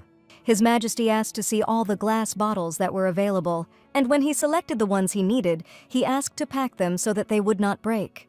Coming out of the shop with a bag in which bottles jingled, the emperor sighed. After all, he realized that in order to collect 30 pieces, he would have to travel to several places. And looking at the full moon shining in the night sky, the man decided to deal with this as quickly as possible. And so, the collection of glass containers began. His Majesty would go into shops and show the sign of the imperial family, and the sellers would give him the bottles. In every shop, he bought up all the bottles that suited his size. None of the sellers could refuse him, because the symbol of the imperial family gave him great powers. But he didn't take them for free for each bottle. The man gave good payment. And so, sometime later, the required number of bottles was collected and hung in sacks on a horse. The emperor ruffled his hair with his hand and sighed heavily, realizing that this had been quite a hassle. After all, he was not used to this kind of physical labor. And also, it was necessary to drive slowly so as not to break the bottles, so the man was tired, wet, and hungry. Carrying bags of bottles to Hazel's house, the emperor thought that now he could eat something hot. He grabbed the bags in one hand and grabbed the handle with the other. Opening the door, the man heard the girl say that he had arrived on time. And when he smelled the cooked food, the man's eyes widened in surprise. When he entered, he saw a girl smiling as she placed a plate containing a creamy stew on the table. At that moment, the emperor wondered if she could really read minds, and Hazel invited him to sit down. But first, she asked the man to be sure to wash his hands. After His Majesty sat down at the table, the girl placed a plate of stew and another with bread in front of him. The emperor carefully took a piece of soft bread, and then he dipped it into the creamy stew that sat in front of him. After that, he brought the piece to his mouth and took a bite. Having tasted it, the man closed his eyes and decided that he did not understand how the dish could be so appetizing. The stew had a wonderful aroma and was not too salty and not too sweet. After taking the first spoonful, the emperor realized that the stew had a fresh and rich taste. And the man also felt how all his fatigue disappeared as if by magic. While eating, the man noticed Hazel, who was standing at the stove. The emperor, looking closely at the girl, noticed that she had managed to change her clothes. He realized that the farm owner was getting ready to cook something for the guests who would come to the party. He was very interested in what the girl was going to do, and finally, the beautiful morning of the next day arrived. The girl was watering the red tomatoes that were ripening in her garden. She was tired because she hadn't managed to get a good night's sleep. Suddenly, the girl heard some rustling in the bushes and stood up to see what was there. A girl with cat ears appeared from the bushes and he called her. Hazel looked at Penelope in surprise and asked why she came from the forest. To this, the girl replied that this was the shortest route and added that she had heard that there was a problem with the tea party. When Penelope saw the farm owner's reaction, she realized she was right. Hazel, realizing she was caught, said that the farm had been attacked by wild boars, which greatly surprised the girl. And when she added that the desserts Penny had raided no longer existed, she became very indignant. The girl with cat ears wanted to run and announce it, but Hazel stopped her. After all, the words about wild boars were just a metaphor. Hazel asked to keep everything a secret because she did not want today's guests and Lady White Deer to know about what happened. Penelope understood what the farm owner meant, but she didn't understand how she was going to solve the problem with the wild boars. But then, unexpectedly, Hazel took the hands of the girl with cat ears in hers. And then, looking at her with shining eyes, she asked if she could help her today, after work. Penelope exclaimed with excitement, were they really going to make jam or knead dough? But Hazel said no and, shoving a bun into her mouth, said that she would wait for her after work. After this, the knight, shouting that they would see each other in the evening, ran away, and Hazel smiled, thinking that now she had another farm cat. Looking at the sky through the crowns of the fruit trees, the girl went to get ready for the party. At that moment, one of the old men burst into the emperor's office, shouting that they were definitely divorced. And then he added that the Lasalina's estate, taken as a dowry, was returned in accordance